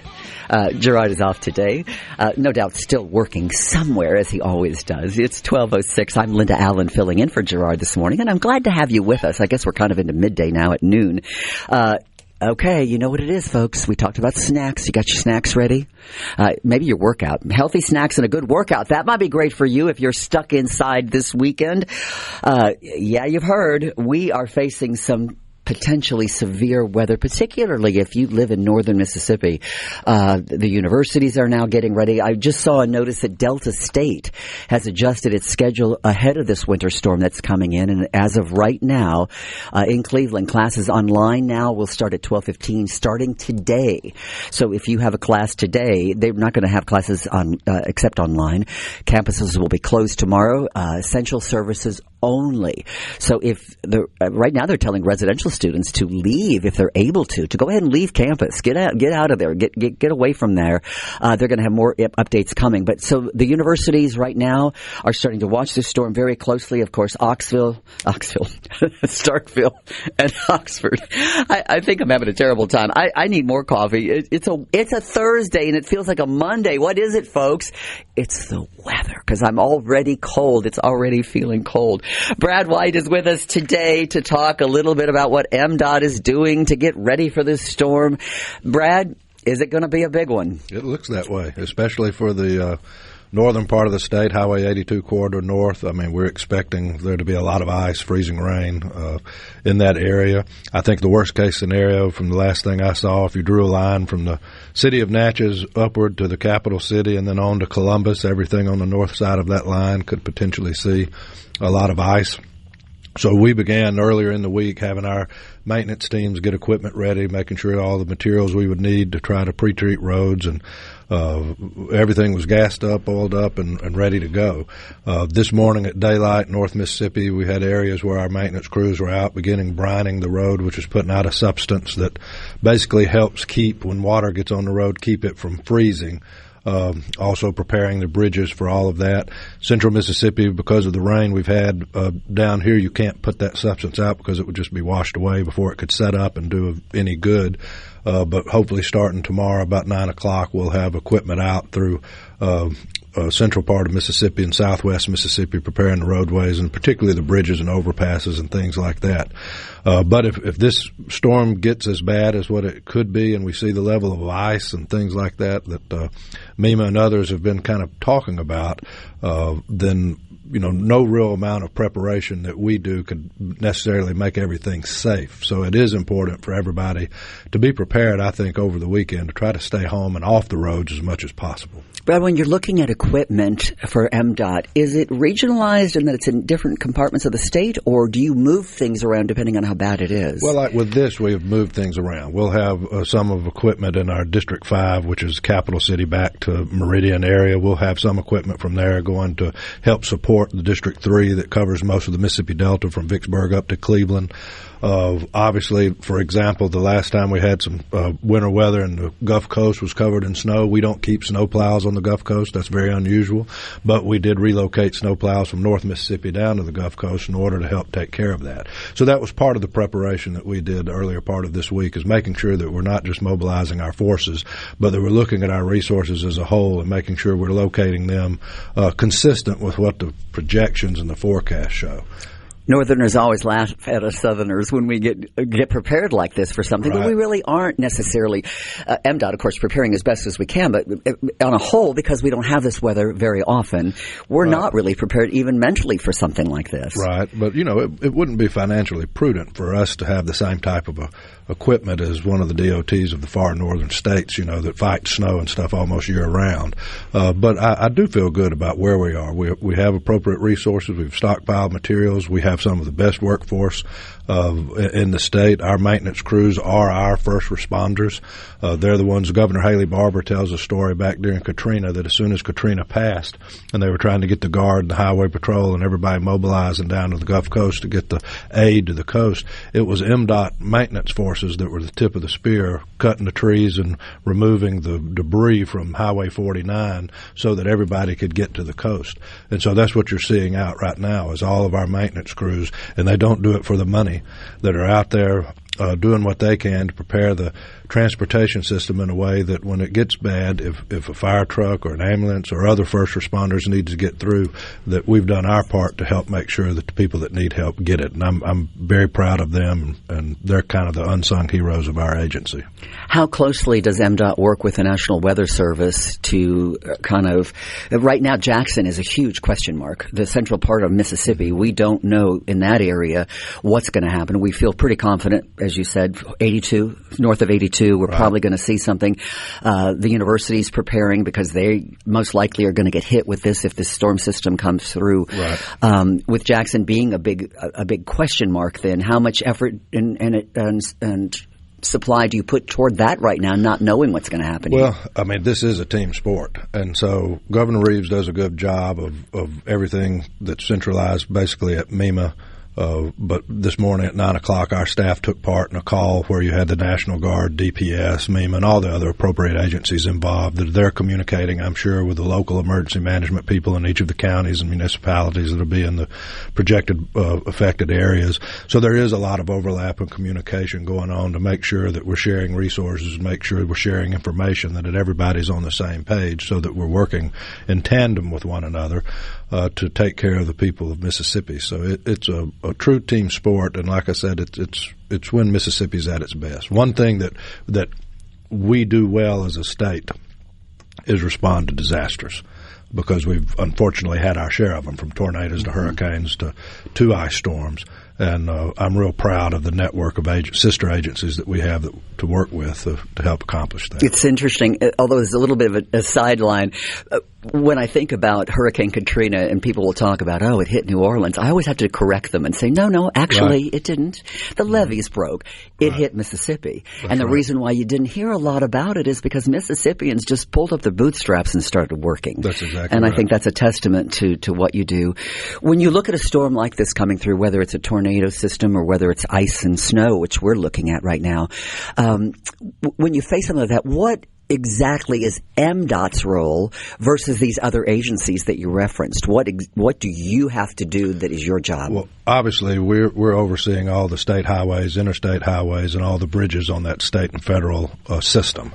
So we're trying to, one, make sure that they're as prepared to be as safe as possible. Fighting Mother Nature is always an uphill battle, so I want to urge everybody, don't get any false confidence in that. I mean, we need to manage expectations. We're doing everything we can to make sure we try to keep lanes of traffic open, to make sure we prepare the bridges so that they don't ice over and that the people can get traction to safely cross over them. But that's primarily our big role. But a lot of our responsibility will come when the storm's over, because there's going to be a lot of limbs down, trees down. There's going to be a lot of power lines impacted by this. And so coming back after a storm and removing debris and getting the roads cleared and all of that stuff is equally challenging and an important part of what you'll see happen over the course of the next week. Cost-wise, because every time we have a disaster, disaster costs our state because we're paying overtime. Are you budgeted for this through MDOT? We do. The legislature has been very good to us in making sure that we have the appropriate resources available. Now, when damages reach a certain point, there's opportunity to seek federal reimbursement for those, and we'll know more about that once it's over and we see the degree to which damage was done and what kind of debris there was to remove. But we make sure that we have a budget prepared for these moments, because we know that they're going to come in some form or fashion. And so a big part of what we do and what our teams do is just making sure that we're prepared. Do you work with other states, sistering states that may also be facing this? Alabama, Georgia, Louisiana? We stay in contact. I'm on a group text with all of my counterparts that run the Department of Transportation in our surrounding states.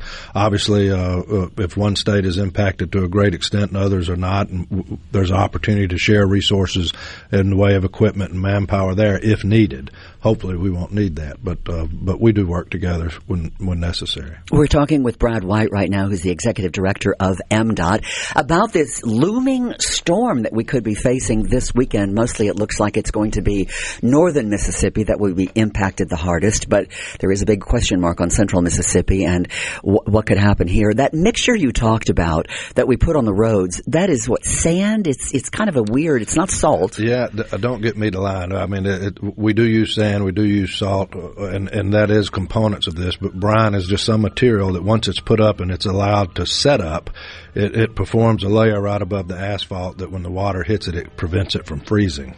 And so it's a very effective tool that we have in our toolbox. But so less likely to get black ice. When it's starting to rain, though, you can't put it out because the water will wash it away. So once that happens. That's the reason North Mississippi is getting treated today. Central Mississippi, we're hoping to start in the morning with doing that. But if we're unable to use that, we'll fall back on some other old faithful techniques that were used in the past before that was developed.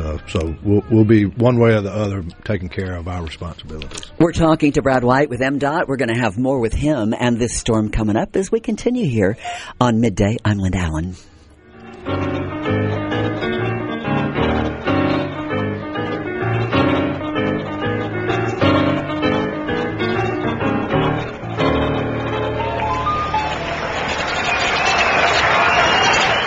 Welcome to the most wonderful Middays with Gerard Gibert. It is on SuperTalk, Mississippi.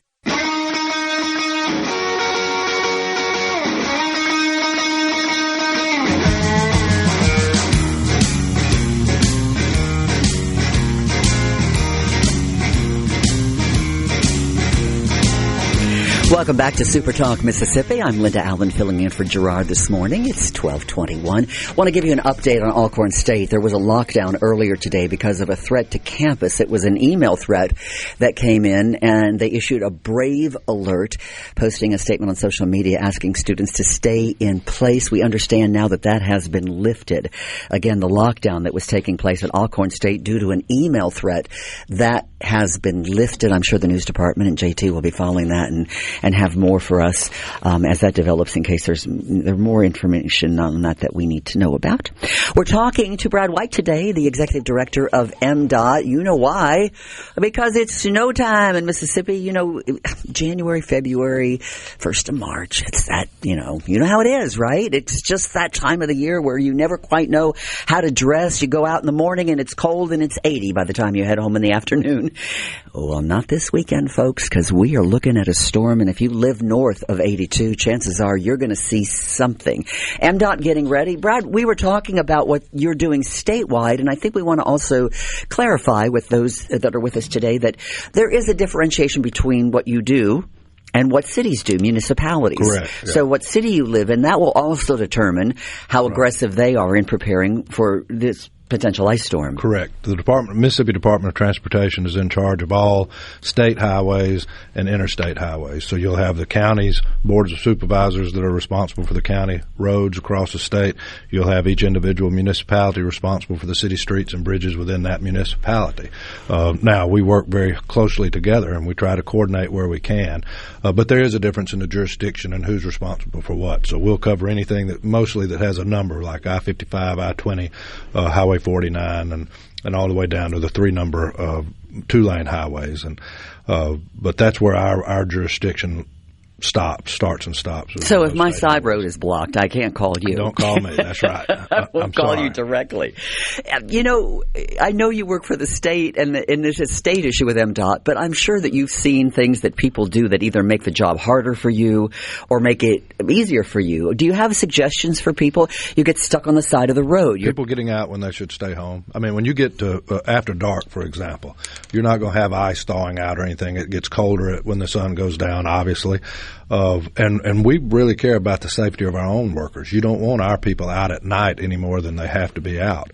So if individuals get out when they should stay home or stay indoors and they get themselves stuck or they drive across a power line or they do something that causes harm. Something stupid. They're also then putting MDOT crews, law enforcement, and other people, to a test. And there's oftentimes you have in weather such as this, if someone gets stuck, a lot of times tow trucks won't come get you. That because of the danger it is to get out on the roadway at that time. So, I mean, the advice that I would give is if you don't have to be out, certainly after dark, stay indoors until the storm's passed. If you're out and your car breaks down, you have a flat tire or you have a mechanical issue, How does that impact you guys in trying to keep the roads clear and putting the treatment down on the roads and things like that? What do people do? They just leave their car there and wait for you to move it? Well, a lot of times they do that. I mean, we don't move the vehicles, a lot of times. It's a tow truck has to be called. Law enforcement works that, and it really complicates things, like I say, particularly at night, particularly if it's an 18-wheeler. We were talking back in February of 2021. Someone had some pictures the other day of an 18-wheeler was in the middle of the highway that had stopped in the middle of the highway and was having to put chains on because they had lost traction, and they were having to put chains on their tires right at that moment in the middle of the highway. So there is a real danger there. And like I said, our first priority above even the responsibility of keeping the road safe is keeping those individuals that's entrusted to me as our team safe. And I'm not going to put them in harm's way if we can help it. And so the cooperation and trying to ensure that everybody acts with a little common sense would be helpful. But unfortunately, common sense isn't always that common. It doesn't always prevail, does it? I know.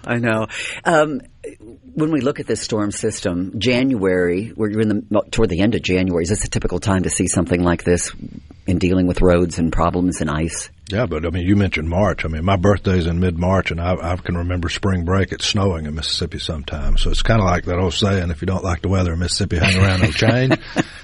Who can predict what'll happen, We certainly don't want anyone to get hurt, and we don't want to see, damage. But this has got to be a little bit of an exciting time because it gets everybody's adrenaline up. Everybody's working together as a team.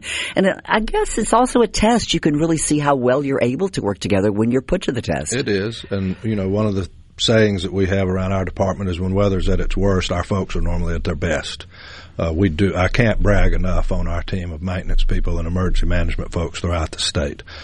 We've had in the last snowstorm in 2021, we had an individual that could not get out of his driveway, and he walked several miles to get to the maintenance barn to be able to get on the snowplow, to be able to get out in the highways. We've got others that have done other heroic acts on the sides of the interstate, from delivering babies to all sorts of other stuff. And as I mentioned earlier, these people aren't getting rich doing it. Our primary goal in the legislative session of this year is to try to get the authority increased within our budget to help continue moving salaries to pay them a more fair wage because they earn it.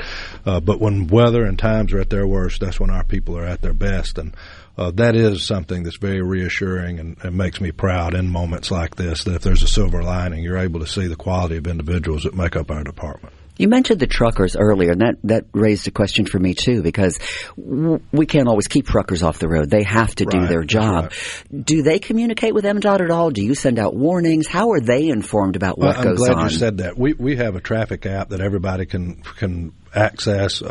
We're very active, obviously, on social media, but the MDOT traffic app is something that you can go to and access all the cameras around the state that are looking at important intersections, but we also have all of the alerts that tell you what bridge may be closed, what highway may be closed, what anything that's happening on our system year-round. We cover with that application that anybody can download and get. And then obviously we try to stay in touch with our partners in the media to make sure that any information we have, that they put out, and then of course on all of our various social media platforms that we try to promote that. So we try to get as much information out as possible. Senator Cochran used to say people are normally down on what they're not up on, so we do have part of our responsibilities making sure that the public's up on what we're doing and what we're facing so that they will know how to act accordingly. The highway signs that we see that are automated, that we, the billboards, so to speak, some of them very, very clever. Is MDOT responsible for that and the messaging that goes up there? We are. Our public affairs division comes up with that. And a lot of times by help from the public, we have a lot of people from around the state that send in suggestions. So a lot of the more clever ones you see are coming from just contests that we have and other things. But by and large, our public affairs division drafts those and puts them out on a regular basis. You feel very ready for this, whatever we encounter? I do. I believe, there's an old saying, all you can do is all you can do, and most of the time that's enough, and that's what we're trying to do. But I have a lot of confidence in our people. I think that we've done everything that we can to make sure we've got the equipment ready, make sure we've got the materials ready, make sure we've got our people strategically placed around the state, make sure that we're staying in communication with our sister agencies and knowing what the lay of the land is supposed to be, and doing everything from the preventative measures beforehand to monitoring and taking action during, and then being prepared to get out with chainsaws and other equipment when it's all over. So I feel real good about it, and I have a lot of confidence in our team. I asked Rhino about this earlier. I'm going to ask you. You're a Mississippian. How many events like this have you been through? This ice, because ice is so different than snow. Yeah, we fight to some level. We fight ice every year in North Mississippi, especially.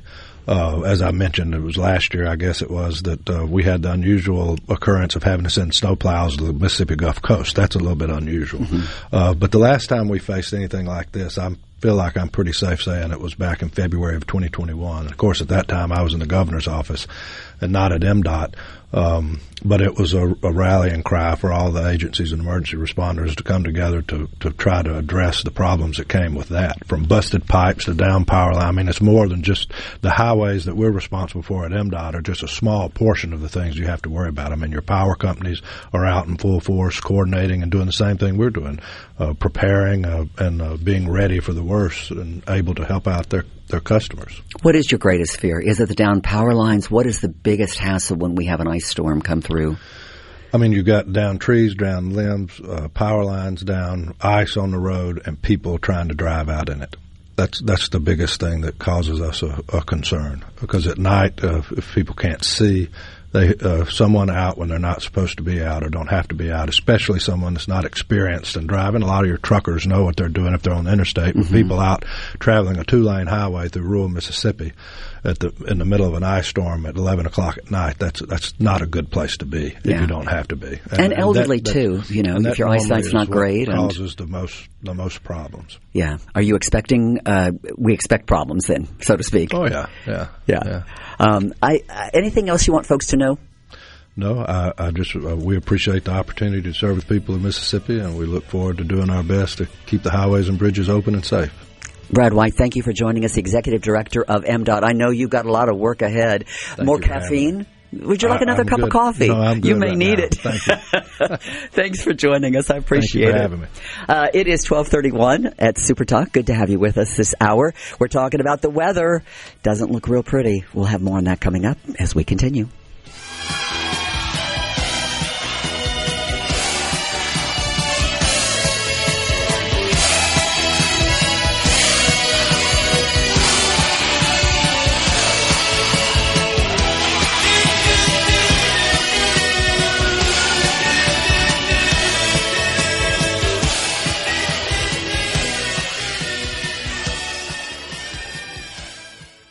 From the Seabrook.com. Come on. Middays with Gerard Gibert.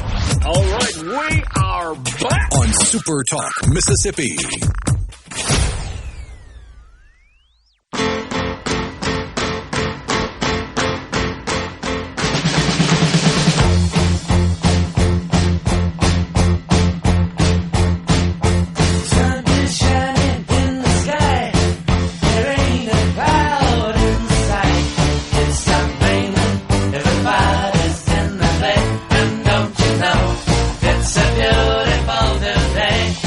I don't know about that so much.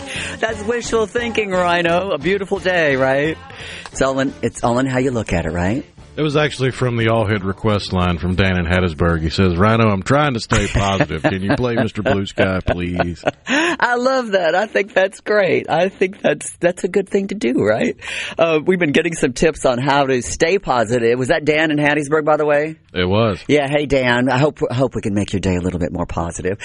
We had another listeners, sent in spray WD-40 in your lock right now, in your car locks, and things won't get frozen up. I guess if you live up the northern part of the state, you might want to do that with your house locks as well. WD-40. You got any WD-40 lying around? Oh, yeah, there's always a can. Always a can somewhere, right? Yeah, I think I may do that when I get home. Even if I don't have any ice coming, I'll just do it. I'll join my comrades up north and be able to do that. Do you have a penny jar at home, or do you collect coins out of your pocket and you throw them in a jar or something? I've actually got a semi-complicated system where I do laundry with quarters, so I keep quarters separate, but everything else goes into this other jar. Wait a minute. You actually still go to a laundromat?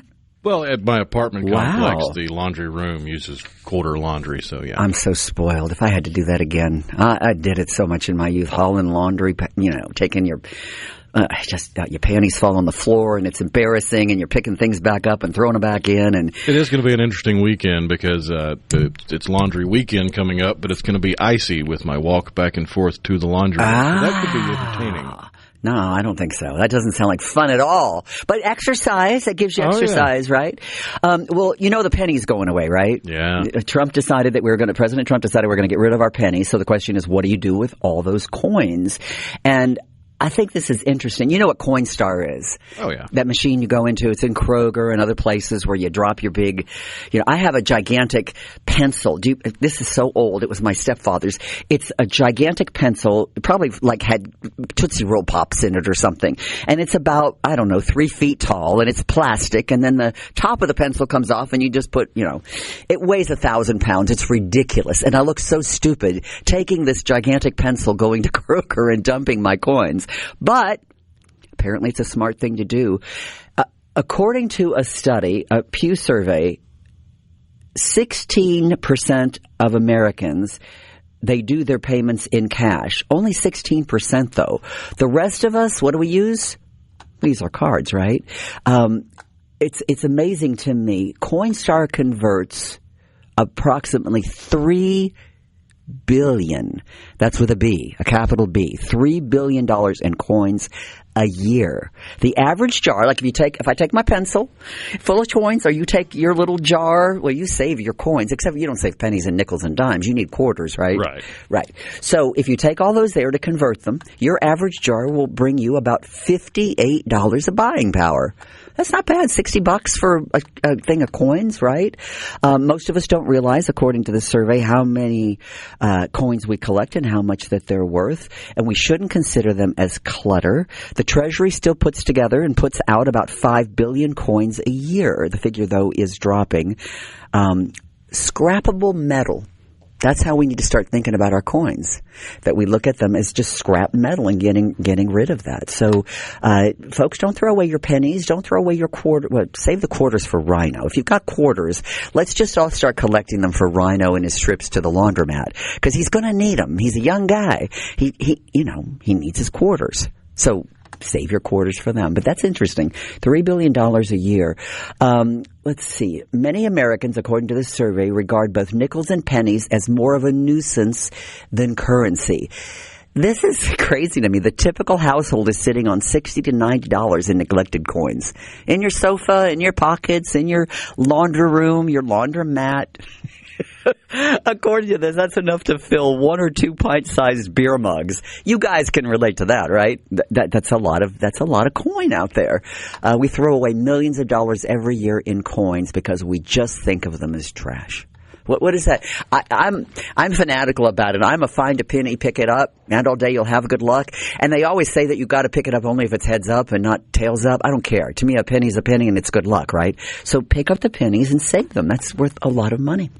A quick update for you. We mentioned Alcorn State no longer under that lockdown. We had a lockdown earlier because of an email threat that came in. That has been lifted. Right now we are looking at a lot of storm watches. No official warnings yet, but watches for Mississippi because of the snowstorm that is coming in. Delta State already announcing that they are, as of 12:15 today, which was about 30 minutes ago, they have now made classes all virtual for the rest of today. No classes, and campus will be closed tomorrow. Have we heard anything yet, Rhino, I haven't seen anything yet on Starkville or Oxford on what Ole Miss is doing, or the northern states, except for Delta State, about this weather? Yeah, I just double-checked both Oxford and Starkville's forecast about 15 minutes ago, and I would imagine you're going to hear something out of Oxford and Ole Miss pretty soon. And they look like they're under the gun for a pretty severe ice threat. Starkville, not as much, so it may be tomorrow before they finally make a decision. But, yeah, there have been, in the last hour, ice storm warnings have been put in place for Marshall, Benton, Tippah, Alcorn, Tishomingo, Tate, Prentice, Quitman, Panola, Lafayette, Union, Pontotoc, Lee, Itawamba, Tallahatchie, Yallabusha, Calhoun, Chickasaw, and Monroe counties until 6 o'clock on Sunday. Oh, gosh. Wow. So warning always means that the event is there. It's like a tornado warning. We know that a tornado has been sighted. A potential, obviously, I'd have to wait until the Weather Service comes in and officiates that. But, and I'm looking here to see what else is here. And so, yeah, southern Hattiesburg, Laurel, in that area, they're saying limited right now, potential impacts from freezing rain, but very limited. And then if you're looking at Philadelphia, Meridian, Jackson, Brookhaven is kind of in between Natchez. They're calling it an elevated level. That's a number 2. The potential for extended impacts from freezing rain.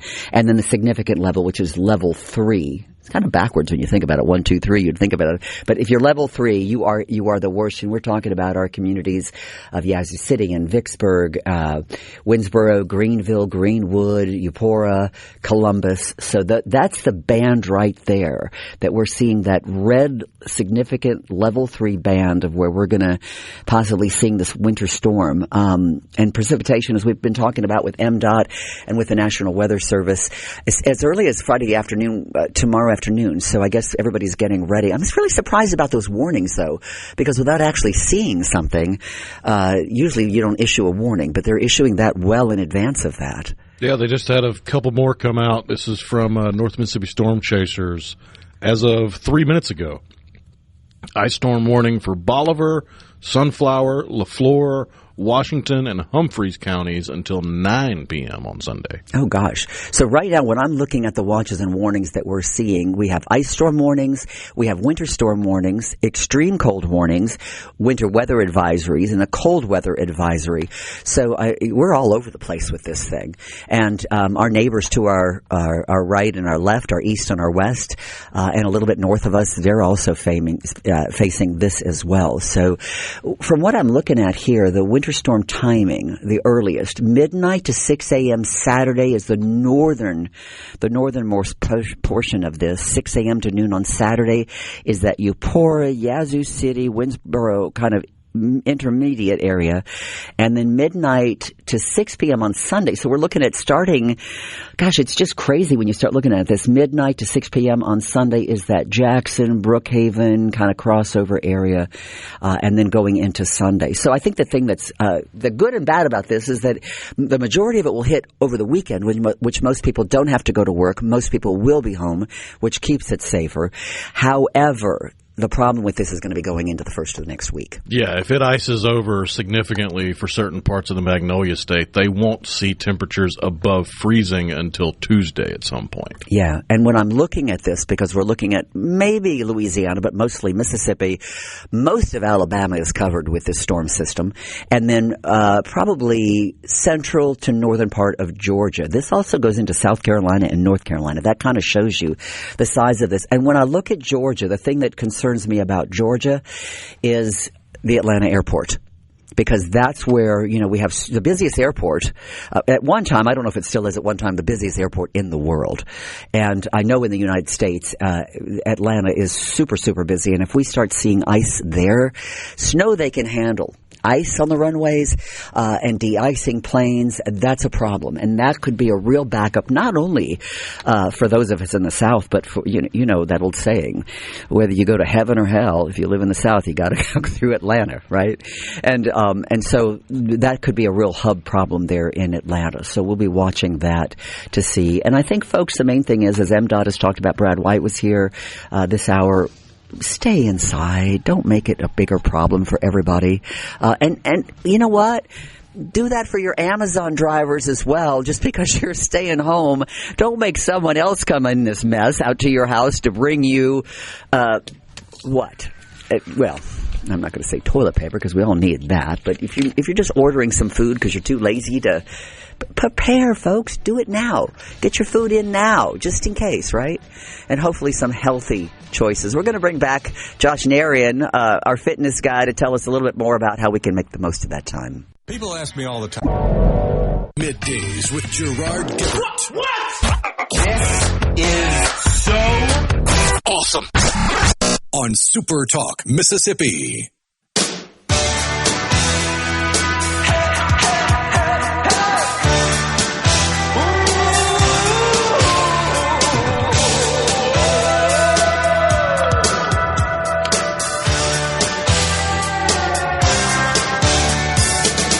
One of my favorite teenage movies.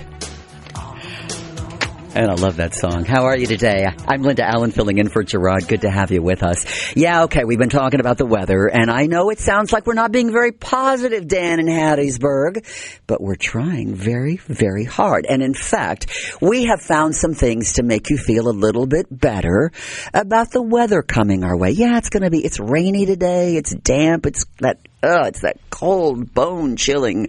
Goes right through you. It doesn't feel very good. But it could be a lot worse. It could be a lot worse. In Michigan, now, of course, I know that we know it's cold up north. It's winter, right? That's an obvious. But, Rhino, who would expect this to be a warning in the system in the newscasts? Yeah, there's a difference between the cold of Michigan and a cold snap that they consider cold in Michigan, because the same way we're worried about icing and wintry mix, they have a different warning on their weather channel. Exploding trees with the cold coming in so quickly and the trees not able to adapt as quickly with temperatures reaching negative 20 below zero. There is a risk that some of the trees in the Midwest and the northern plains could experience explosions. Now, it's not Michael Bay giant fireball explosions, but the trees can split, the bark can fly off, and it can be dangerous if you're in the vicinity. I was going to say, I'm laughing, and I really shouldn't laugh because it sounds really ridiculous. But when you think about it, if that were to happen to you, I mean, right? That's crazy dangerous, depending on how big that tree is. Yeah, because it's a pressure system. As far as, like, you've seen Mythbusters, where they turn off the safety valve on the on the water heater and then crank up the heat and it blows up. It's not quite that violent, but it's the same principle. No, I haven't seen that, but that's... The water in the tree is freezing. It's got to go somewhere because water, when it freezes, it expands, and when that expansion occurs, it pops the tree. It's kind of like here when the ground gets oversaturated and the trees just topple over, right? Oh, yeah. Gigantic trees. Well, I've got one that's equally as interesting as your tree explosion. I was down in Florida this past weekend. Unfortunately, I didn't get to go to the game, but I was there around all the crazy people that were. But I was in Florida, and you'd expect Florida to be warm and sunny, right? Well, it wasn't. It was cold. It was cold down there and windy and sometimes rainy. But guess what was in their weather forecasts? Oh, I imagine it has something to do with something in the trees. Reptiles. Oh, yeah. They had falling iguana warnings in their weather forecast. So you may know this, but there are very large iguanas that live in Florida. They're reptiles, right? And they usually don't bite. They usually don't hurt you unless you hurt them. But they live in trees. And when it gets to be 40 degrees or below, well, the iguanas don't like it. And what happens is they become like bears. You know what bears do when it's really, really, really cold? They hibernate, right? They go into little sleepy night-night motions. And they go to sleep for the winter. Well, iguanas do the same thing. Only they're not in a cave. They're in a tree. And guess what happens when they fall asleep in their freezy motion? They fall out of those trees. And they can land on your head or your car or your kid. Falling iguana warnings. Pretty crazy. And you don't believe me? I brought Josh Nair back in. He's our fitness guru. Josh lives in Florida part-time. You know about these warnings. Yeah, it's a real thing. It sounds like it's they don't go to. They don't go sleepy night. Funny. They don't go sleepy night. But what they do is they lose mobility at certain temperatures, and they don't die, but they lose the ability to get up and go anyplace else. Do they know they're falling out of the tree? I don't think they do. But eventually things warm up in Florida. All it takes is a couple of degrees. And once they hit the ground, if they're still okay, they can get up and run away. Or go to a better place. Yeah, but it is true. It is true. Southern there are Florida. fallen iguana warnings in southern Florida. And all of Florida, I would sure. Falling iguanas. It's a thing. It is a thing. Yeah. You've seen it? Have you ever seen an iguana fall out of a tree in the cold? That's got to be. The poor iguana. I shouldn't laugh. Probably hurt him or her. I've not seen it, although from time to time I wondered whether or not it was just the local meteorological community. Like a fan. It's like the chupacabra. Something to talk about. Yeah, I don't know. Anyway, so it's exploding trees and falling iguanas. So, Rhino, it could be a lot worse, right? Oh, yeah. We just have to worry about the trees icing over and then falling into the power lines and your heat going out. Or on your roof. Oh, yeah. Yeah. But you're all prepared. You got your grill ready to go, right? You're ready. Didn't even have to snacks? stop by the store and get milk and bread for milk sandwiches. Do you even eat that? Do you drink milk and eat? Yeah, okay. Anyway, yeah, prepare, folks. But seriously, though, we are looking at a potential storm.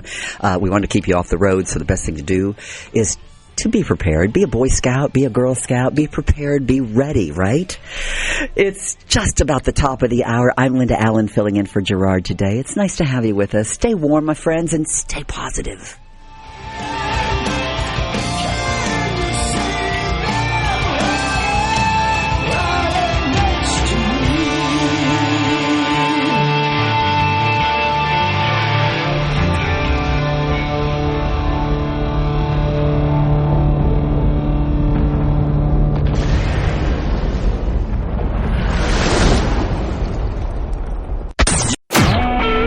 SuperTalk Mississippi Media Production.